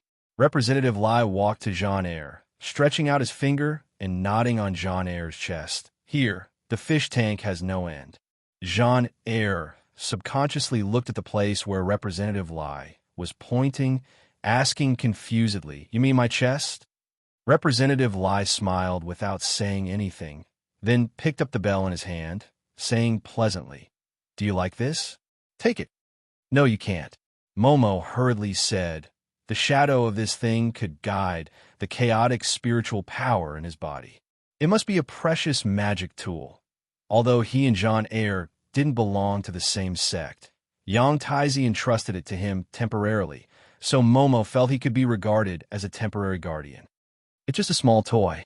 Representative Lai smiled easily. "I bought it from a stall at the railway station. Don't worry about it." After that, Representative Lai placed the bell in Jean Eyre's hand. Then he looked at Ling Feng and said, "Tonight, I have a meeting with the Demon Realm's representative. We'll discuss the following matters. I'll go back and prepare first. Captain Ling, take good care of these two Taoism friends. Got it, Representative Lai. I'll do my best. Ling Feng stood straight. Until Representative Lai left, Momo slowly let out a sigh as if he had just woken up from a dream. He's young, but his cultivation is so high. I thought I was one of the best in the younger generation, but it seems I was too arrogant. Of course. Captain Ling Feng said with admiration, there's only one successor in every generation of the Linen sect. Only one in 100 years. Only one in 1,000,000 people is qualified to inherit the Linen sect. I heard Representative Lai experienced 99 previous lives in one night, and his hair turned white overnight. Finally, he opened the heaven's heart and became the successor of the Linen sect. What's his name? Momo suddenly asked, asking for the name of the most powerful one among his peers. Lai Kaisheng. Ling Feng arranged a good room for Momo and Jean Eyre. Momo, who had just taken a shower, was making a phone call, swearing, "You old pervert! How dare you take photos of your disciple and use it to flood the group? Go to hell!" Momo was so angry that he threw the phone on the bed. On the other bed, Jean Eyre was playing with the bell that Lai Kaisheng gave him. Momo said grumpily, "Jean Eyre, have you done your homework today? Your master asked me to supervise your practice. Don't be lazy." Okay. After Jean Eyre responded lazily, he slowly sat up cross-legged. But Momo knew that once Jean Eyre meditated, he would fall asleep within 10 minutes. Therefore, it wasn't easy for him to finish his homework. He needed to be supervised all the time. He looked at Jean Eyre, suddenly recalling the words he said by the pond. Momo couldn't hold his curiosity, asking, "Jean Eyre, you said you can communicate with animals and hear their words?" "Yes." Jean Eyre opened his eyes, nodding. "Why didn't you tell me before?" Momo sat down. "Master told me not to let others know, so I didn't tell them." Jean Eyre said, "But didn't you tell me?" Momo frowned. "All right, I forgot. Shit." Jean Eyre hurriedly covered his mouth with his hands, looking at Momo nervously with his eyes wide open. Momo could only rub his forehead, letting out a sigh. "Don't worry, I won't tell anyone about this, including your master. You don't need to cover yourself." Jean Eyre patted his chest, letting out a sigh of relief. Momo asked curiously, "Are you born with this ability or acquired later in life? Did you practice any special martial arts?" "I've been able to hear since I was young." Jean Eyre smiled. "When I was living in the woods, I could hear it. At that time, many animals in the woods would tell me where the tasty fruits and spring water were, so I wouldn't starve." "Woods? You grew up in the woods?" Momo was surprised. Jean Eyre nodded. "I don't remember many things. My master told me that he found me in the woods and took me in because I was pitiful." Momo lowered his head, not knowing what he was thinking. Not long after, Momo suddenly stood up, walking to the luggage area and opening the suitcase.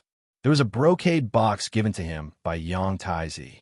Before leaving, Yang Taizi told him to open it when he arrived at Mount Tai. On the way, Momo had studied this brocade box out of curiosity and found that there was a cursed seal on it, but this cursed seal had already disappeared, as if the time had been calculated. Momo opened the brocade box, finding there was a smaller box about the size of a palm with a note. Momo glanced at the words on the note, opening his mouth slightly, showing a weird expression. He frowned, putting the small brocade box in his pocket quickly.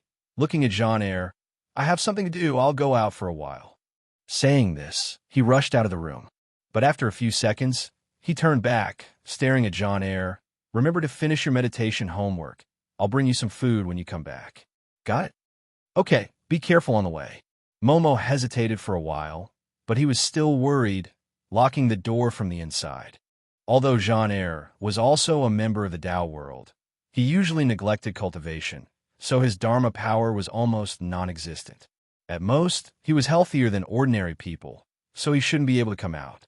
He hurried to complete the instruction on the note left in the brocade box. "Give the thing to the people of the cloth path." That was to give it to Lai Kaisheng. Momo didn't expect that he would meet the current successor of the cloth path again so soon. Bang! Perhaps because he was absent-minded, Momo suddenly bumped into something. It It was a girl a little younger than him, about 18 or 19 years old. She wore a purple leather coat, and her hair was also white, but it wasn't gray like Lai Caixing's hair, but silver. In addition, she was carrying a painting tube on her back and chewing a bubble gum. The moment she landed on the ground, the bubble that the girl blew out also burst. Although she looked a little strange, Momo didn't pay too much attention to it, considering that this place wasn't an ordinary place, but a gathering point of the Tao World's members. Perhaps she was the successor of some strange Tao World sect. Didn't he also dye his hair blonde? Who didn't have a special hobby? Sorry, I didn't mean it. I was just a little anxious. Are you okay? Momo reached out, wanted to pull the girl up, but the girl just shook her head and stood up. She didn't say anything and just walked past Momo. Momo shook his head, muttering, "There are so many strange people here." However, just as Momo planned to continue on his way, he suddenly frowned because he found that the small brocade box he was carrying was gone. Chapter 997. Fellow Taoist, have you ever seen a strange and shameless female thief? Fellow Taoist, have you ever seen a very cute and shameless female thief? Fellow Taoist, have you ever seen a very cute boy thief? Oh boy.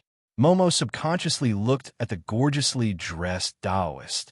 This was the third person Momo had met who had stolen something after he had discovered that his small brocade box was also missing. It seemed that a thief had sneaked into the Crouching Dragon Villa at some point in time. She had disguised herself as a harmless person and stolen everywhere. Currently, she had succeeded many times. It was not easy. After all, almost half of the Tao World elites had gathered in the Crouching Dragon Villa. Yet this female thief had succeeded repeatedly. Therefore, many people in the Tao World were speculating whether this female thief was the successor of the star-plucking tower that had disappeared for almost 100 years. Who knew whether the star-plucking tower existed? At this moment, Momo only felt anxious. After all, the stolen item did not belong to him, but was entrusted to him by Yang Taizi. If it belonged to him, Momo would not be so agitated even though he was unhappy. He was very afraid of feeling like he had let someone down. He was very afraid of not being able to fulfill his promise to someone. Fortunately, this was the Crouching Dragon Villa, where people from the Tao World lived. Therefore, there was no problem of ordinary people seeing her using Dharma spells. In fact, many people from the Tao World had started to use all kinds of strange methods to search for this nameless female thief who had sneaked into the villa. Paper crane, go. At this moment, a yellow paper crane slowly flew out of Momo's palm. The Celestial Master Sect's orthodox Dharma spells were good at searching for people. However, Momo felt that this group of people from the Tao World who were also searching for the female thief did not seem to have a simple purpose. Thus, he did not make it public.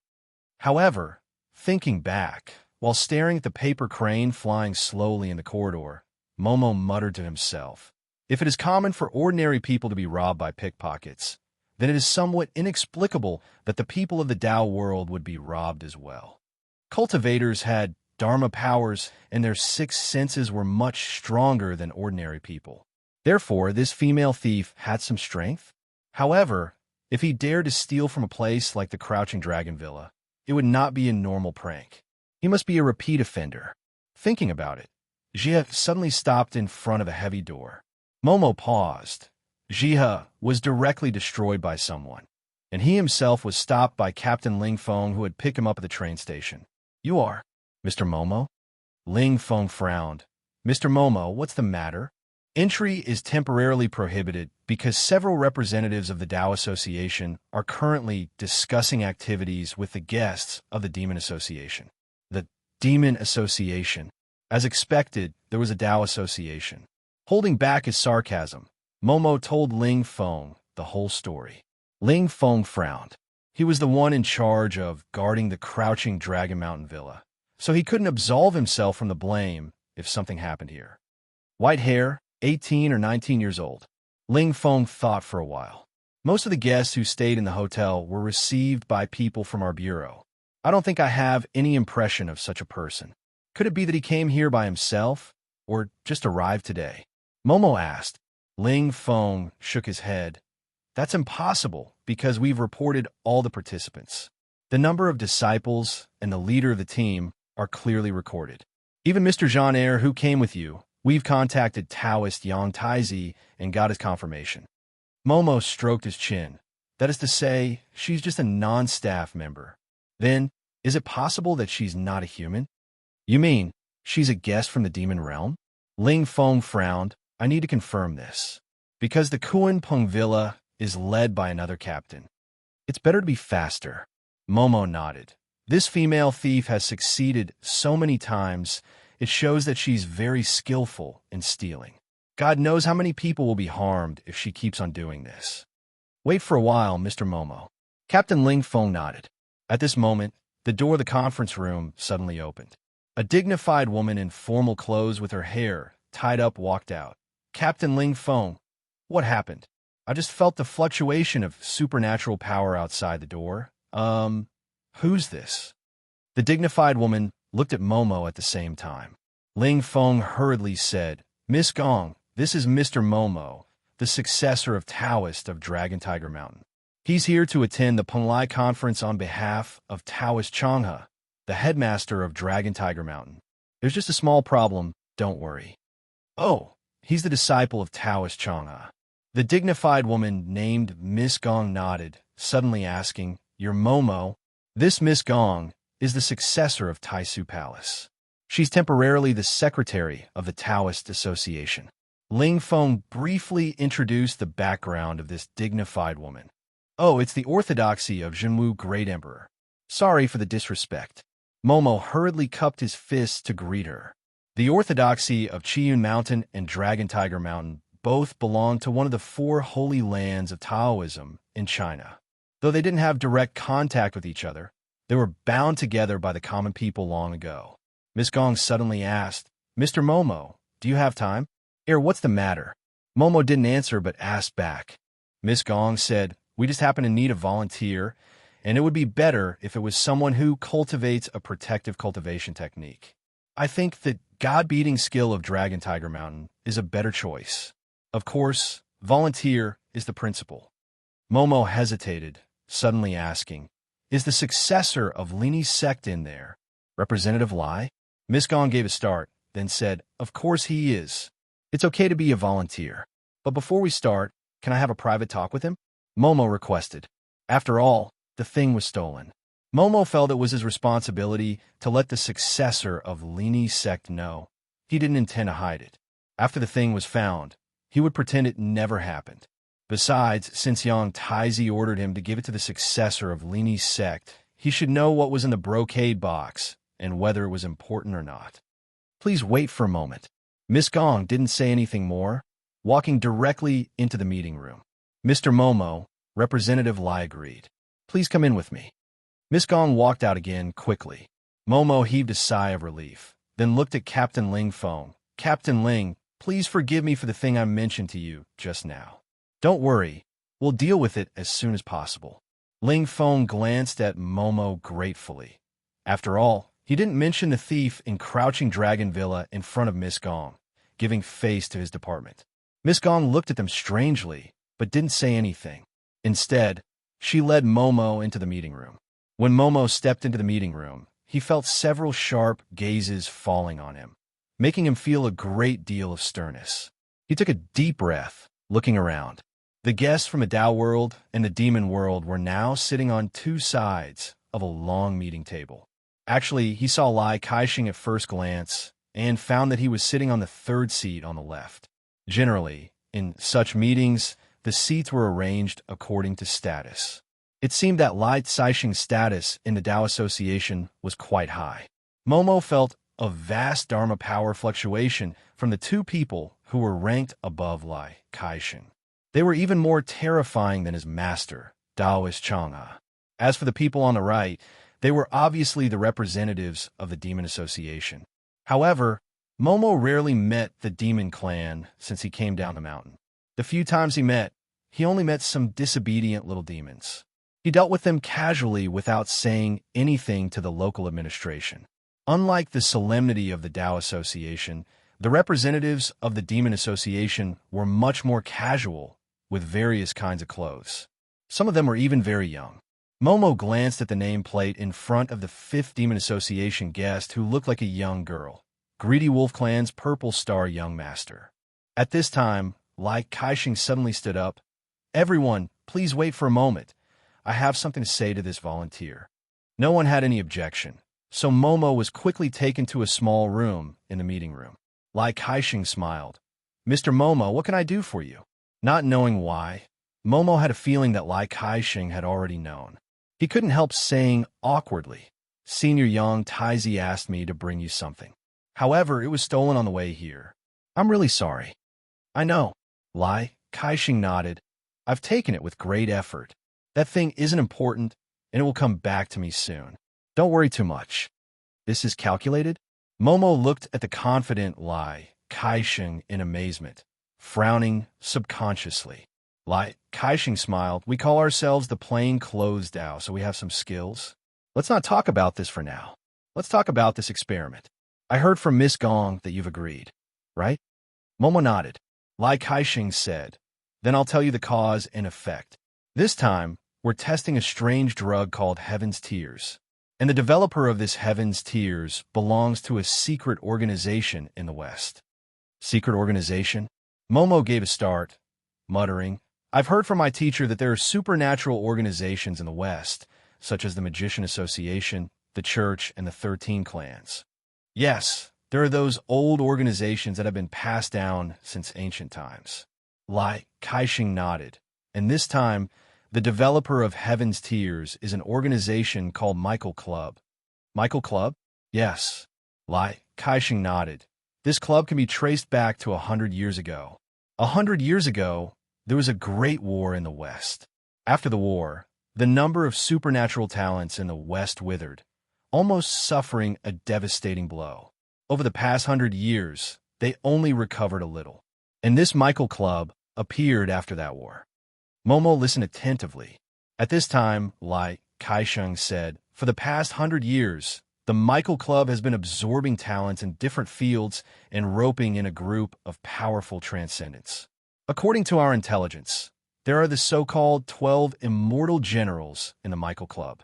Every one of them is a dangerous person with powerful strength and personality defects. In addition, they have different degrees of infiltration in science and technology, economy, medicine, and even politics. It can be said that in the past, there has never been an organization like the Michael Club that has such a long reach. Momo was surprised. There's such a huge organization? Lai Kaixing said seriously, yes. Originally, this organization was only active in the West. But after a few years, we found that they seem to have extended their hands to our country. We have to be careful. Momo nodded in agreement. Then what's this Heaven's Tears? Lai Kaixing continued. This drug is developed by Michael Club. Strictly speaking, it's a drug that can make people go berserk. Ordinary people who take Heaven's Tears will quickly consume their chi, blood, and life in exchange for a short burst of power. As for the burst of power, it can make ordinary people fight against weak, low-class demons. There was an insurmountable gap between ordinary people and demons, but if there was a drug that could make ordinary people directly jump to the fighting power of low-class demons, we're discussing this matter. Lai Kaixing said helplessly, but the Demon Association doesn't seem to believe it. They even suggested that we send out a person who has taken Heaven's Tears to compete with the person they sent out. Momo frowned. Isn't this request too much? Lai Kaixing said helplessly, although we signed the agreement under the leadership of that great man 70 years ago, 70 years have passed. But after all, 70 years had passed, and the demon race had been in a bad situation recently. As for the Dao world, there have always been many who like to suppress the demon clan. In short, you can take this as an excuse for the demon clan to vent their anger. Of course, there's a certain danger in using Heaven's Tears. First, I have to explain this to you. But don't worry, everyone here has Dao skills and divine powers, so they'll definitely protect you. Momo thought for a while and nodded. After all, I'm a member of the Dao world. Since this matter involves so many people, Momo naturally can't decline. Chapter 998. They had a very nice name in ancient times, the Four Spirits of Heaven. The so-called four spirits of heaven were also known as the four divine beasts. They were azure dragon, white tiger, vermilion bird, and black tortoise. Today's demon realm was ruled by Xianyuan Palace, but strictly speaking, Xianyuan Palace wasn't part of the demon realm. Therefore, in the orthodox demon realm, the bloodline of the four spirits of heaven was the one that could become a superior race. Momo saw the representatives of the demon association who were 4 seats in front of the Greedy Wolf clan's Purple Star Young Master, Azure Dragon clan's Patriarch Songjin Shui, White Tiger clan's Young Master Huang Bai Fu, Vermilion Bird clan's Priest Chu Xinghe, and Black Tortoise clan's Patriarch Ming Tu Shan. Even if it was hidden, Momo could feel the enormous demon power that seemed to have condensed into a solid entity in the air. He heard that there was also a powerful demon clan in Xianyuan Palace, but he didn't know how the representative of the 4 spirits of heaven was compared to him. There were a total of 6 seats from the demon association. In addition to the 4 clans and Greedy Wolf clan, the last seat was occupied by a haggard man in black with a face as pale as ash. Momo found that the other party's gaze had been fixed on him. He couldn't see any hostility, but it made him feel strange. He couldn't help glancing at the other party's nameplate. The Fengdu city's city lord was silent. The city lord of the Ghost clan? Momo frowned secretly, suddenly understanding why the city lord of Fengdu City looked at him with such a strange gaze. Strictly speaking, the Dragon Tiger Mountain's heavenly master was probably the most hostile existence in Fengdu Ghost City. The Dragon Tiger Mountain's heavenly master traveled through time, sweeping away all kinds of demons and monsters. He probably had a lot of enemies in Ghost City. Lai Kaixing looked at the clerk, Miss Gong. She nodded and stood up. She was holding a box in her hand. After opening it, one could see that there were 3 bottles inside. The bottles were filled with some dark blue liquid. "This is Heaven's Tear," Miss Gong said indifferently. "We got it in Yunnan recently. Michael Club seems to be selling it as a new type of drug. However, it's usually diluted. Heaven's Tear is used as a transaction item. These 3 are the real Heaven's Tears. They were found in this transaction." After pausing for a moment, Miss Gong said seriously, "Also, according to the information from the Land Management Bureau of Special Countries, the person who secretly controls this transaction in our country is called Mr. Sunday. I'm afraid he's an important member of the Michael Club. If you have any news about this person in the future, please inform us." At this moment, the young master of the White Tiger race, Huang Bai Fu, yawned and said indifferently, "Maintaining world peace is not something that beasts like us do. I'm only interested in this so-called heavenly tear." "Cut the crap. Didn't you say you want to test the power of this thing on the spot? If you continue to blabber on, I'm going to fall asleep." Miss Gong glanced at Lai Kaixing beside her. Seeing him nod slightly, she said indifferently, "Since young Master Huang is so impatient, then let us begin. Let us ask the Demon Association to send out their candidates." However, Huang Baifu stood up and stretched his neck, saying, "There's no need to go through so much trouble. Let me do the stretching." "Young Master Huang." Miss Gong frowned and wanted to say something. Unexpectedly, Lai Kaixing waved his hand and said with a smile, "Since young Master Huang has such a refined interest, it's really good." Huang Baifu stared at Lai Kaixing. "Then, are you my opponent? It's said that you, Lai Kaixing, are the top person among the young generation in the Dao world. I'm really curious how powerful you are." "Seniors are just flattering me," Lai Kaixing said lightly. "The plainclothes Dao is only a sect that observes the stars and looks at fortune. It's not strong in martial arts. I'm afraid I can't even withstand one move in front of young Master Huang. Your opponent this time is Momo, the orthodox successor of the Celestial Master Dao on Mount Longhu." Upon seeing that his provocation had failed, Huang Baifu did not care. He only shrugged and looked at Momo. "The successor of Zhang Daoling's Dao orthodoxy is barely qualified. Everyone, please move to the interior of the mountain villa," Miss Gong said timely. After all, it was Momo's first time at the Crouching Dragon Mountain Villa, and everything here was abnormally unfamiliar. Therefore, when everyone followed Miss Gong to the interior of the mountain villa, He could not help but be shocked by the construction of this place. Although it was said to be the interior, it was actually directly moved to the underground of the mountain villa. There was actually an extremely huge martial arts practice field here. However, this huge square field in front of him was not tidy because Momo saw many traces of destruction. This martial arts practice field did not seem to be idle. At this moment, the Demon Association and the Tao Association were standing on the left and right sides of the martial arts practice field. The White Tiger young master, Huang Baifu, had directly jumped to the center of the field while Momo had yet to go up. Miss Gong was talking to him about something. "Mr. Momo, keep this heaven's tear first," Miss Gong said solemnly. "We hope you won't use it at the beginning." Momo nodded and said, "It's to show the power of this thing. You mean I'll only use it if I can't beat him?" "Yes." Miss Gong nodded and said, "Of course, I don't mean to look down on you. But your opponent is the White Tiger young master. Since Huang Baifu can be the representative of the White Tiger tribe, I think you should know what this means." Momo said solemnly. "It said that the 4 heavenly spirit tribes have the inheritance of the 4 mythical beasts. The most powerful offspring of the 4 tribes will be protected by the mythical beasts. Their strength is unfathomable."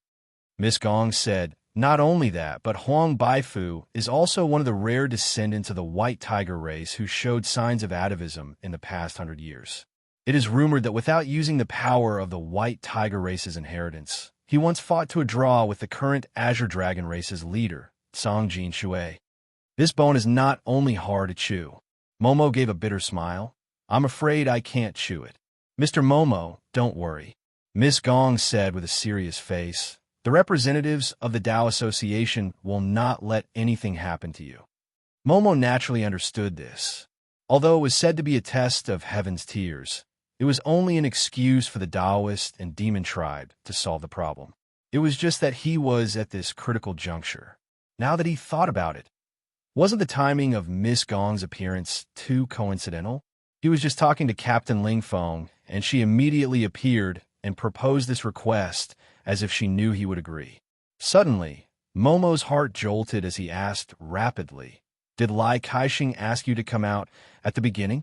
Miss Gong gave a start but soon regained her composure, saying indifferently, "I said I sensed the fluctuation of spiritual power outside the door and came out because I was worried something might happen." "Really?" Momo waved his hand, saying indifferently, "Actually, it's very rare to be able to fight with the most outstanding genius of the White Tiger tribe. Putting aside the real intention behind this matter, I'm very willing to fight with Huang Baifu." Miss Gong remained silent for a while before nodding. "In that case, Mr. Momo, please come out." Momo gave a carefree smile and walked towards the training field. "If you want to use Heaven's Tears, you'd better use godly beating art to strengthen your body. And don't exceed 3 minutes." Miss Gong suddenly said in a low voice behind Momo. Momo turned around and whistled with a smile. "Did anyone tell you that you're actually quite good-looking?" Without waiting for Miss Gong to reply, Momo jumped onto the arena. He looked around and finally locked his eyes on Huang Baifu. He said loudly, "I came in a hurry and didn't bring anything with me. Who can lend me a wooden sword?" Huang Baifu sneered, "Wooden sword? You're quite capable." Momo shook his head. "I'm just used to using wooden swords. Didn't anyone tell you that we Celestial Master Sect are used to using wooden swords to subdue demons? You got guts." Huang Baifu suddenly laughed. "If you don't die, I'll treat you to a drink. Thanks in advance." Momo chuckled. At this moment, an air-piercing sound was heard. A streamer shot to Momo's front in a flash. He took a closer look and discovered that it really was a wooden sword. However, this wooden sword was completely black and emitted a dark light. "This sword is called Black Underworld. I picked it up from a Taoist who wasn't afraid of death. You can have it." Momo looked towards the source of the voice, opening his mouth in astonishment, because the person who gave him the sword wasn't from the Tao Association, but the Fengdu City Master of the Monster Association. However, his face was gloomy and uncertain, and it was impossible to tell whether he was happy, angry, sad, or amused. It was impossible to know what he was thinking. Momo pulled out the black wooden sword. Suddenly, A fierce, baleful aura rushed to his body. He couldn't help but feel cold. He couldn't move at all. Huang Baifu frowned at the Fengdu city master. Xiao Sheng Mo, I don't need you to do anything unnecessary for the competition between me and this little Taoist. The Fengdu city master sneered, but didn't say anything. Unexpectedly, Momo heaved a long sigh and bowed to the Fengdu city master. Senior, thank you for giving me the sword. Momo held the wooden sword, and his dermic powers surged like 10,000 horses, making the black sword vibrate as if it was jumping in joy. Daoist Chong, he took in a good disciple. His dermic powers and cultivation level are so dense at such a young age. It's rare. A white-browed old man in the Tao Association stroked his beard and smiled. It looks like he's one step away from attaining heaven-man unity. The people around him looked at the old man, only to see that after the old man finished speaking, he directly sat on the ground with his legs crossed, closed his eyes, and began to meditate. However, no one dared to disturb the white-browed elder's meditation, as he had a highly respected status not only in the Tao Association, but in the entire Tao world. They looked towards the martial arts practice field again. At this moment, Momo had already taken the initiative to attack Huang Baifu. In an instant, dozens of black gusts of wind appeared on the training field. They were actually coming from the black wooden sword. Momo heaved a sigh of relief and looked at the young senior in front of him. Speaking of which, he still didn't know his real name. He didn't believe that the name he heard in Louis village by the seaside was his real name. He must be hiding something. Huang Baifu is indeed the most powerful genius of the White Tiger clan. Momo smiled bitterly. Although I got the black wooden sword that day, and my strength increased greatly, I still couldn't break Huang Baifu's defense. I had to use heaven's tears in the end. Momo's expression was complicated. Are you unwilling? Luochio looked at him. The human clan and the demon clan are born different. Momo quickly recovered his spirit. Plus, Huang Baifu has the bloodline of the White Tiger, one of the 4 spirit beasts of heaven. I don't feel wronged at all. However, it's a pity that I didn't force him to use his real strength in the end. How's the effect of heaven's tears? Luochio suddenly asked. Momo seemed to have expected this question, so he answered without thinking, It's very strange. After using it, my spiritual power increased by 3 times, and my physical strength became unbelievably abundant. It even gave me an illusion that I was invincible. Besides, I couldn't even feel any pain, and my reflexes improved a lot. However, it's still not as good as Huang Baifu. It's really amazing that the Michael Club in the Western world could develop such a miraculous medicine. Momo pondered. But what's more surprising is that the Heaven's Tear is also effective on cultivators like us. If the side effect of the Heaven's Tear wasn't so severe, I think many people would want to fight for it, right? Luochio didn't seem to care about this, but asked curiously, what happened next? Momo recalled, the competition ended with my complete defeat. Then, I fell into a coma due to the effect of Heaven's Tears. However, the seniors of the Tao Association came to my rescue. Not only did they help me recover from my injuries, they even helped me refine my magic power, allowing me to improve my strength. How should I put it? It's like a blessing in disguise, but I think it's more like a reward for being a test subject. Momo looked at this senior's eyes and found that he was very calm. Momo scratched his head.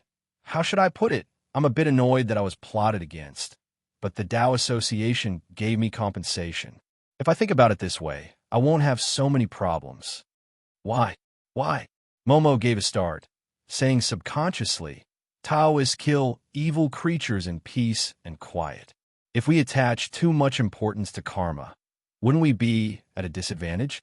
Besides, if I became paranoid because of this, it would affect my cultivation method. How can I talk about Taoism if I'm too vicious? What about now? Luochio said faintly, you just said that the poison in your body was given to you by people in the Tao world. Now, do you still think so? Chapter 999. In the backyard of the Song family, Luochio asked Momo to carry Jean Eyre because it wasn't a good idea to let him lie down like this. Additionally, they had to change their location due to some noises not far away. Don't worry, They're just the bodyguards of the owner. Luocio looked at Momo. They're probably just patrolling. Of course, because of your existence, there are some rumors about strange forces and gods in this village. Senior, if you don't mind, please follow me to the bottom of the ancient well. Momo forced a smile. I've been recuperating down there these days. And there's another world down there. Luocio nodded. He was more concerned about the so-called another world under the ancient well that Momo mentioned. Momo immediately carried John Eyre on his back and jumped into the ancient well after getting the permission of the senior. In the blink of an eye, Momo had reached the bottom of the ancient well. This place had dried up. Even the soil was dry and hard. Momo raised his head and looked up. When he was about to shout, he turned around abruptly. He saw the senior was standing at the bottom of the ancient well with him. When did it happen? He didn't even hear any noise when he fell down. It was like moving in a flash. Momo had fought with this senior in Louis Village. At that time, he knew that this senior had unfathomable power. But now, it seemed that he had underestimated him. He didn't know how this mysterious senior was compared with the bloodline inheritors of the four heavenly spirits of the Monster Association and the representatives of the Taoist Association. Is this the other world you mentioned? Luocio looked at the bottom of the ancient well. He found that there was actually another passageway here. The passageway was not simply a passageway for underground water to flow. Momo nodded and said seriously, "Yes, there's a huge space hidden under the ancient well. I see that you have quite a few stone rooms, and there are even hidden mechanisms in them. Have you explored it?" Luocio asked indifferently. Momo shook his head, "No. First, I'm injured, so I can't take the risk. Secondly, since this place has set up such a mechanism, it must be to prevent outsiders from barging in. No matter what, I am considered to have come uninvited. If I were to barge in, it would naturally be bad." Luocio smiled at Momo.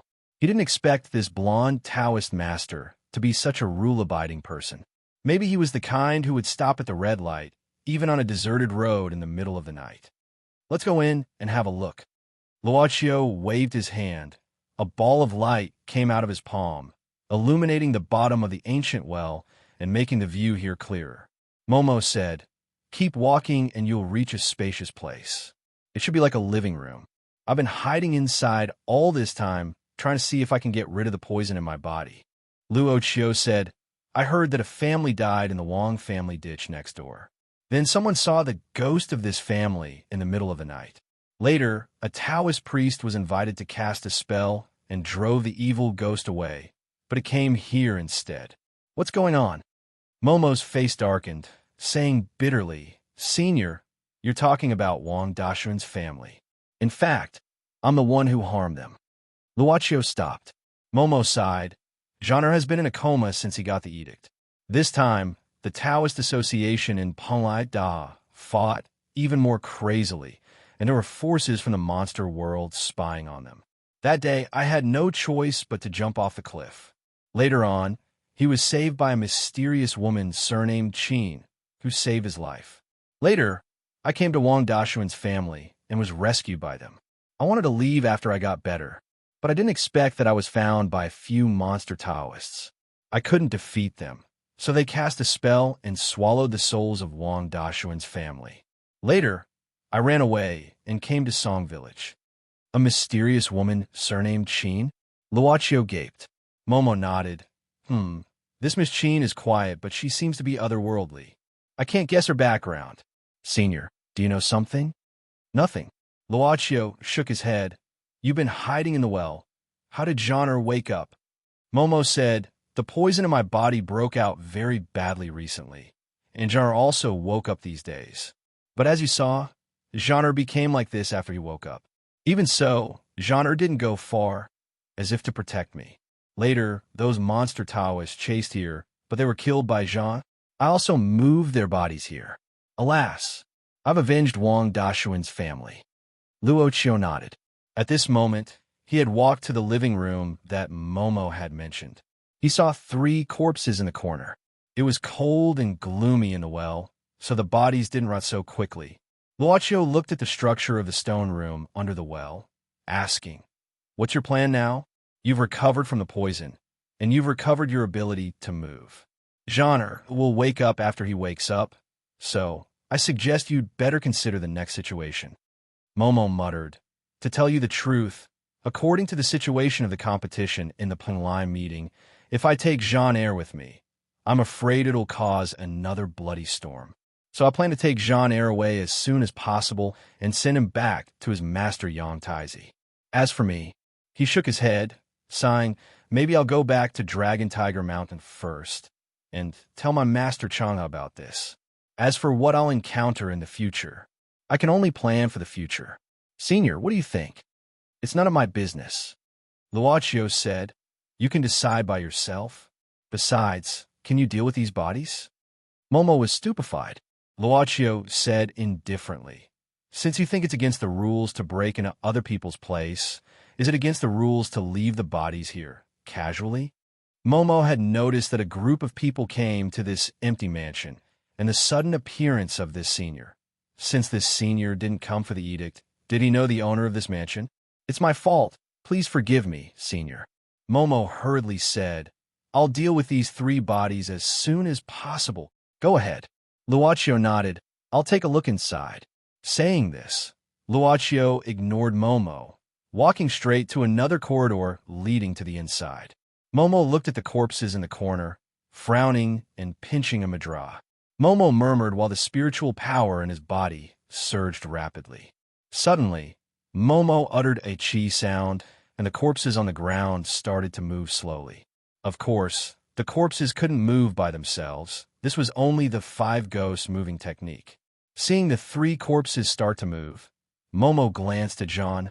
He thought that since that senior was here and had helped Jean to calm down, there should be no problem. Momo subconsciously didn't think about whether this senior would covet the edict like the Taoist Association and the Monster Association. Because with that senior's means, it would be too easy for him to steal the edict if he wanted to. He could just kill him and take Jean Eyre away. Why would he bother to remove the poison in his body? Where should I move these corpses? This was the only question he was considering. To Luochio's surprise, there was such a huge secret room under the ancient well of the Song family. The entrance of this secret room was obviously lower than the water level of the ancient well. If the ancient well hadn't been drained, this secret room might have remained unknown. Just like what Momo said, this secret room was extremely huge, with many passages like a maze. There were many traps in the different passages. This reminded Luochio of the time when he explored Zhang Jiao's tomb on the prairie. This might actually be a huge tomb. He had heard old Master Song mention before that the ancestors of the Song family came to this remote place to live in seclusion to avoid the chaos of war. But if it was just to live in seclusion, there was no need to deliberately build such a huge building under the mansion. Thinking about this, a huge stone door suddenly blocked Luochio's way. There were words carved on the stone door. It was a regular script. None of the Song family members are allowed to enter unless they have nowhere else to go. Song Chonging, Song Chonging. Luochio murmured his name, then closed his eyes. The door of his memory opened at this moment. He returned to the scene in the morning hall of Old Master Song's humble home in South America. He remembered the name Song Chonging was among the many memorial tablets in the morning hall. Luochio kept silent for a while, then pressed his hand on the stone door. Open. The stone door didn't open normally. Instead, it cracked from the center to the 4 corners, forming 4 equal triangles. Finally, it shrank into the left rear wall. The craftsmanship was truly amazing because the time of construction of this underground stone room was clearly hundreds of years ago, or even hundreds of years ago. Song Chongeng, Song Chongeng. Song Yingxing? Luochio opened his mouth in amazement. Is it him? Thinking back to the various exquisite mechanisms and traps he saw along the way, as well as what old Master Song said about the Song family having many powerful people, Luochio was somewhat certain. Although he felt that it was inconceivable that one of the ancestors of the Song family was the author of the book Heaven's Creation, compared to the origin of the Song family, the direct descendant of the Song kingdom from 1,000 years ago, it didn't seem like much. This stone door was already the deepest part of this underground stone room. Behind it should be the end.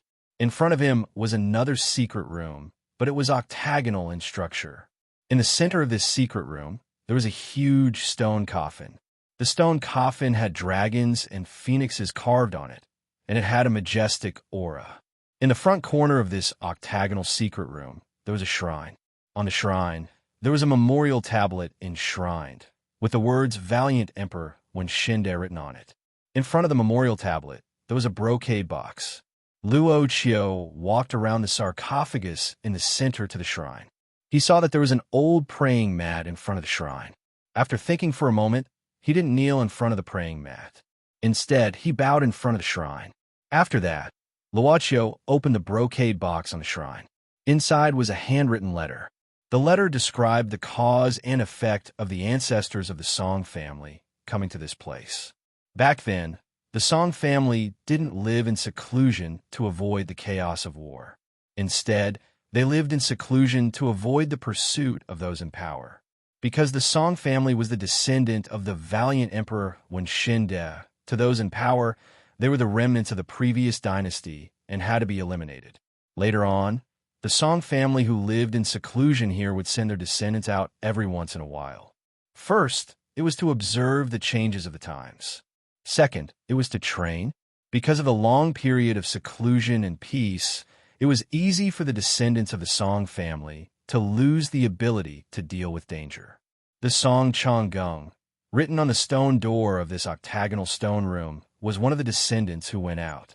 And this huge underground building of the Song family ancestral home was built by the Song family generation after generation. There was even a living area, an abundant water source, and a place to store food.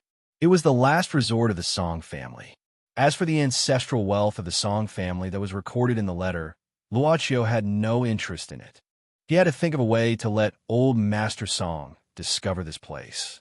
After all, he was the head of the Song family. Just as Luochio was about to put the brocade box back to its original position, he suddenly had a thought. There was a sign outside the door that said, "Those who are not desperate are not allowed to enter." If it was a warning to the descendants of the Song clan that this enormous underground stone room was their last resort, shouldn't it have been written at the entrance at the very beginning? Why did it have to be written on the stone door in the deepest part of the room? Luochio moved his gaze to the stone coffin. This time, he directly walked in front of the stone coffin, walked around it, and finally put his palm on the coffin lid. With a gentle push of his palm, the coffin lid slowly moved away and finally flew out horizontally and then gently landed on the ground. Luochio looked inside the stone coffin. He saw a middle-aged man lying inside the stone coffin. The man was wearing a cloud dragon red silk robe and a heavenly crown on his head. His face was dignified. As for his hands, they were placed on his abdomen, and in his hand was a strange stone rui. Luochio frowned and directly took the jade rui from the middle-aged man's hand and carefully looked at it. What surprised Luochio was that this stone rui had a very familiar engraving on it. This was the engraving on the discount black card that the club gave to some customers. It represented the discount. But just as Luochio was about to carefully look at it, the stone rui in his hand unexpectedly shattered little by little and directly turned into powder from Luochio's hand and fell to the ground, as if it had lost some of its original power. Chapter 1000. The stone rui in his hand naturally shattered. Of course, if Luochio had not picked it up, it might have remained in its original state. But in the end, this stone rui had already lost its original function. That being said, Luochio was not used to breaking things. Therefore, the dust that had fallen to the ground quickly gathered on his palm. It was as if time was flowing backward. In just a moment, the shattered stone rui was restored. Luochio intended to put this stone rui back into the hands of the yellow-robed man in the sarcophagus. But at this moment, the man in the royal robe who was lying peacefully in the sarcophagus suddenly opened his eyes. If ordinary people saw this scene, they would probably be scared half to death. When I entered, a gentleman in the same trade said that this was an excellent place with good feng shui. Luochio was not alarmed. He just pried open the man's palm and put the stone rui back to its original position. He continued, "Since you are here to recuperate your soul, It is better that you don't wake up before you recover. I don't have any evil intentions. I am just curious, and Luaccio looked into the middle-aged man's eyes and said indifferently, I don't intend to reveal your existence to anyone. Then, the dignified man slowly closed his eyes. At the same time, Luaccio reached out and grabbed. The sarcophagus lid flew from the ground and returned to its original position. Times are changing, Luaccio said indifferently.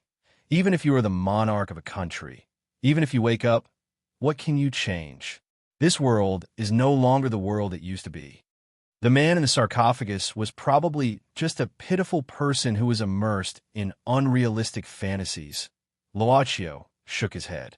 This ancestral home of the Song family might really be a place with good feng shui. But if he wanted to use the power of this place to keep the soul that should have dispersed long ago, or even revive it, it was just wishful thinking. How could it be so easy to bring back a life that had already disappeared? The soul in the sarcophagus had not dispersed for thousands of years. It was already extremely difficult. Luaccio didn't take anything away from the stone chamber. He just let everything return to its original state. He had only been here, but he had not left any traces behind. When he returned outside, Momo was feeding Jean her water. The 3 corpses were gone. Presumably, Momo had taken care of them. Senior, seeing Luaccio walking out, Momo hurriedly stood up and asked with concern, Is there any danger here? Luaccio said casually, Since you don't intend to explore this thing, is it important to you whether it is dangerous or not? Momo smiled embarrassedly. Although he made up his mind not to barge in, he was still curious. However, from the tone of the senior, it seemed that there was a hint of warning in it. When you went out to deal with the bodies, did you run into anyone you knew? Unexpectedly, Luaccio suddenly asked, An acquaintance? Momo was startled, but at the same time, he seemed to have realized something. He turned around abruptly and was shocked when, Who are you? At the bottom of the ancient well, at the entrance leading to this place, a figure had appeared out of nowhere. Hearing this, the figure slowly walked in. This person had a thin figure, wore a black tang suit, and had a bronze mask on his face. This mysterious man with a bronze mask slightly moved his head, looking at Jean, who hadn't woken up yet. Momo frowned and blocked the sight of this mysterious man, asking in a low voice, Who are you? What's your purpose of following me? However, the mysterious man didn't say anything, but put his eyes on Luo again. He seemed to be staring at Luo in silence. Momo had already prepared himself. He stretched out his hand with a yellow talisman between his fingers. You're very special. Suddenly, the mysterious person spoke slowly. His voice was very low and deep, and it was probably done on purpose. Before I came, I didn't even know of your existence or that you would be here. How did you do it? Momo looked at the senior he admired in surprise. Luaccio thought for a while, asking curiously, You didn't even know I was here. In other words, you knew who was here, right? The mysterious man was silent at this time, but the eyes behind the bronze mask never left Luo. After a while, the mysterious man shook his head and said indifferently, Well, it doesn't matter if there's one more or one less. Momo, do you know why I'm here? No need to guess. Momo sneered. Although the guy before is vicious, he still dares to show his true face. But you, the one who hides in the dark. Come on, since you want to fight for the edict, you can go through me first. Then Momo's spiritual power surged. A golden flame came out of his palm and poured into the yellow talisman between his fingers. The mysterious man snorted. Dragon Tiger Mountain's Taoist sect does have real talent, but you're not the strongest Yin-Yang Taoist master. Don't struggle. You can't protect this kid's opportunity. Just give it up. I'm just taking the edict, not his life. Cut the crap. Let's fight. Momo gritted his teeth. The yellow talisman in his hand shot out. Thunder God Incantation. Taoist sect? I can do that too. Unexpectedly, at this moment, a yellow talisman suddenly appeared in the mysterious person's palm. The mysterious person used the same method to shoot out the yellow talisman. The 2 yellow talismans collided with each other in the air and instantly produced a loud bang. The explosion of the talismans produced a shockwave that spread out in all directions. The ceiling of the stone chamber at the bottom of the well was instantly filled with debris. Luaccio couldn't help frowning. Thunder God, incantation. What's wrong with you? Momo turned pale with fright. There were different schools of thunder spells in Taoism. Each sect had its own special incantation and technique. It couldn't be done by a simple spiritual power simulation. Momo couldn't be more familiar with the thunder spells of Heavenly Master Taoism. At this moment, when the two Thunder God incantations collided, Momo could clearly feel that the opponent was using the same magic power as him. It's not hard to learn the thunder spells of Taoist sect. The mysterious man opened and closed his hands. Dozens of yellow talismans were floating in his palms. At this moment, lightning flashed in the air with crackling sounds, making the mysterious man look even more inferior. Great Thunder God incantation. I don't know if you've mastered it. Momo gritted his teeth, sweat oozing out of his forehead. He had used up all the talismans on his way here, and his luggage was still in Wulong Mountain Villa. It would be very difficult to resist the Great Thunder God incantation. However, right at this moment, the sound of a finger snapping was heard. Momo was startled, but the Great Thunder God incantation in the mysterious man's hands seemed to be extinguished at the same time, and the yellow talismans started burning automatically. The mysterious man looked at Luo subconsciously, and Momo also looked at him in surprise. I haven't seen a fight between Taoists. I'm really interested. But can we not do it here? Luaccio said indifferently. Don't you think it's irresponsible to fight indoors? Who's going to pay for the broken things? Meddling in other people's business has a price. The mysterious man said in a low voice. I said don't fight indoors. Luaccio shook his head. I don't mean to interfere. Well, it's my fault for breaking your things. I'll pay for it. As soon as Luo finished his words, those yellow talismans that had been burned to ashes gathered in the air. At this moment, the time that existed on these yellow talismans seemed to flow in reverse. From being burned to being brand new, they finally returned to the mysterious person's side. There's a lot of empty space outside the mansion.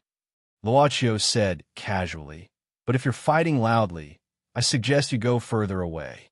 After all, it's immoral to disturb people's sleep. At this moment, the mysterious man suddenly stretched out his hand to collect the yellow talismans. Just when Momo was worried that the mysterious man was going to use the Great Thunder God curse again, the mysterious man didn't utter a word and retreated at an extremely fast speed.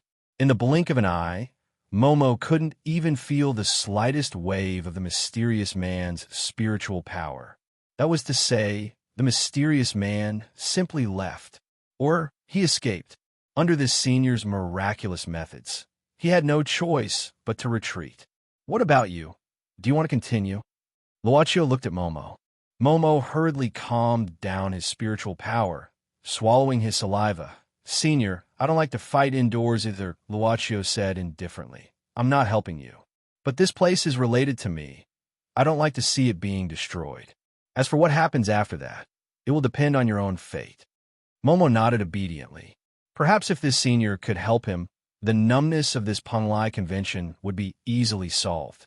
But somehow, Momo felt that this senior didn't mean that. He didn't want to fight for the edict, nor did he want to help him. Senior, I'll leave with Jean-Eyre at dawn. Don't worry, Momo said seriously. After all, I don't want to see what happened to Wang Dashuan's family a second time. Luaccio nodded.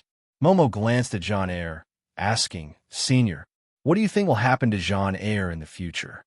I don't know much about cultivation. Luo shook his head and said, but since you Taoist cultivators use artificial methods to cultivate, even if there are some problems, people should be able to find a solution. Momo thought for a while and then bowed deeply towards this senior. However, when he raised his head, he couldn't see this mysterious senior anymore. Oh no, I forgot to ask for this senior's name again. The black shadow leaped through the forest and soon passed through a small forest. Finally, it arrived in front of a small stream. This was the mysterious man who suddenly appeared at the bottom of the ancient well. Under the moonlight, This mysterious man sat on a rock by the stream, carefully looking at a stack of yellow talismans in his hand. "It doesn't look like an illusion," the mysterious man murmured. "But if it's not an illusion, there's someone in this world who can restore the broken pieces." This wasn't a simple matter of sticking the broken pieces back together. Instead, it was a matter of restoring the ashes back to its original state. The principles involved in this were something that even Tao arts couldn't explain. "Why can't I figure out this person's existence?" The mysterious man suddenly spat out a mouthful of blood, greatly shocked. "Heaven's secret. Heaven's secret is hiding this person's existence? How is that possible?" The mysterious man felt a chill on his back when a cold wind blew. This was a weird thing he had never encountered before. But at this moment, his phone suddenly rang. "What's the matter?" The mysterious man answered the phone. "What? Whose idea is it? Taoist Association or Monster Association? Or their joint statement?" The person on the other side of the phone said anxiously, "No, it's Xianyuan Palace. I heard it was instructed by Long Shuo and approved by the Bureau of Land Management of the Special State." "I see," the mysterious man said in a low voice. "Don't do anything for the time being. I've also encountered some obstacles here."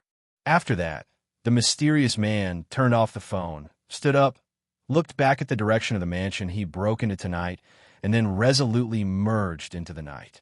After dawn, Uncle Wu came to Luocchio's room and knocked on the door, telling him that breakfast was ready.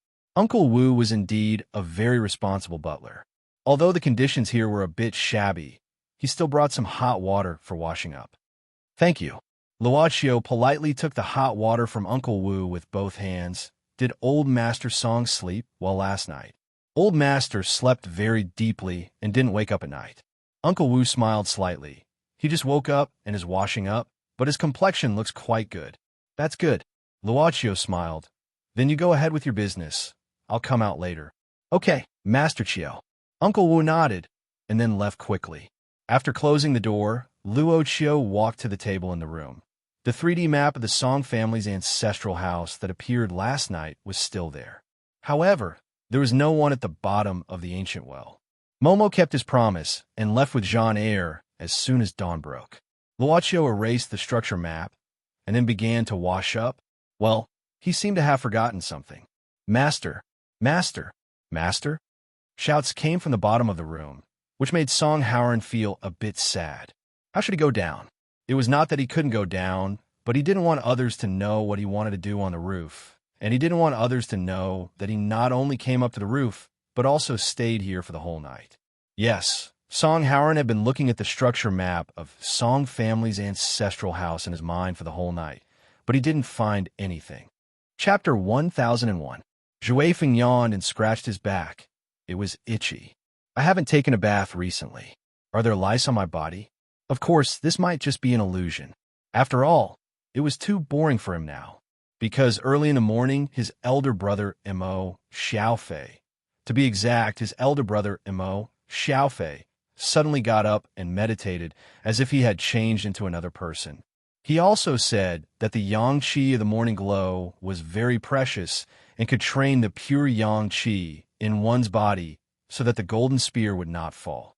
Although he would ask strange questions and seemed to lack common sense more than himself, Zhuefeng felt that Big Brother Mo Xiaofei was still the original Big Brother Mo Xiaofei. He just fell asleep in his body while the other Big Brother Mo Xiaofei woke up. Zhuefeng didn't know how to explain this phenomenon. He just had such a feeling. But it was indeed very painful to meditate with the current Big Brother Mo Xiaofei. They had been meditating for almost 2 hours. Suddenly, on a big rock in the bamboo forest, Mo Xiaofei, who was sitting cross-legged, slowly opened his eyes and exhaled.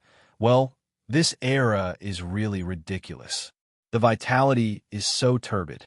2 hours of breathing is not as good as the previous moment. But this body is full of energy, as if it has infinite potential." While he was thinking to himself, he saw Zhuefeng open his eyes and look at him curiously. This half-grown monster clan is simple and seems to have a good relationship with this body.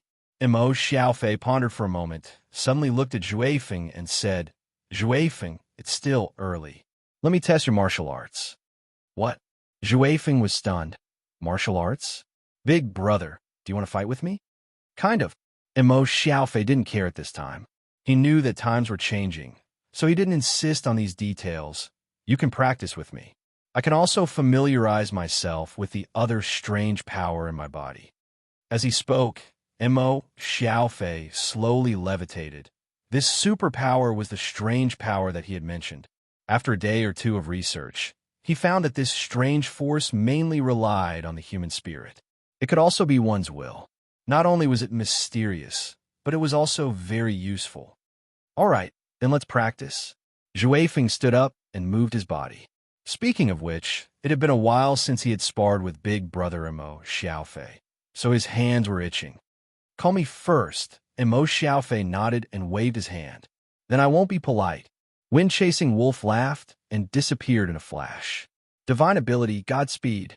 Zhou Feng's sudden disappearance made Mo Xiaofei frown subconsciously, but he wasn't too alarmed. He just carefully observed the surroundings. Suddenly, Mo Xiaofei swung his palm backward. His 5 fingers spread out like a hard wall, and his palm was blocking a fist that suddenly came at him. Bang! A ring-shaped airwave spread out from the bodies of Zhou Feng and Mo Xiaofei. The bamboos in the bamboo forest rustled, and the bamboo leaves fell crazily. He blocked it so easily. Zhou Feng was startled and then retreated quickly. Godspeed gave him extraordinary speed.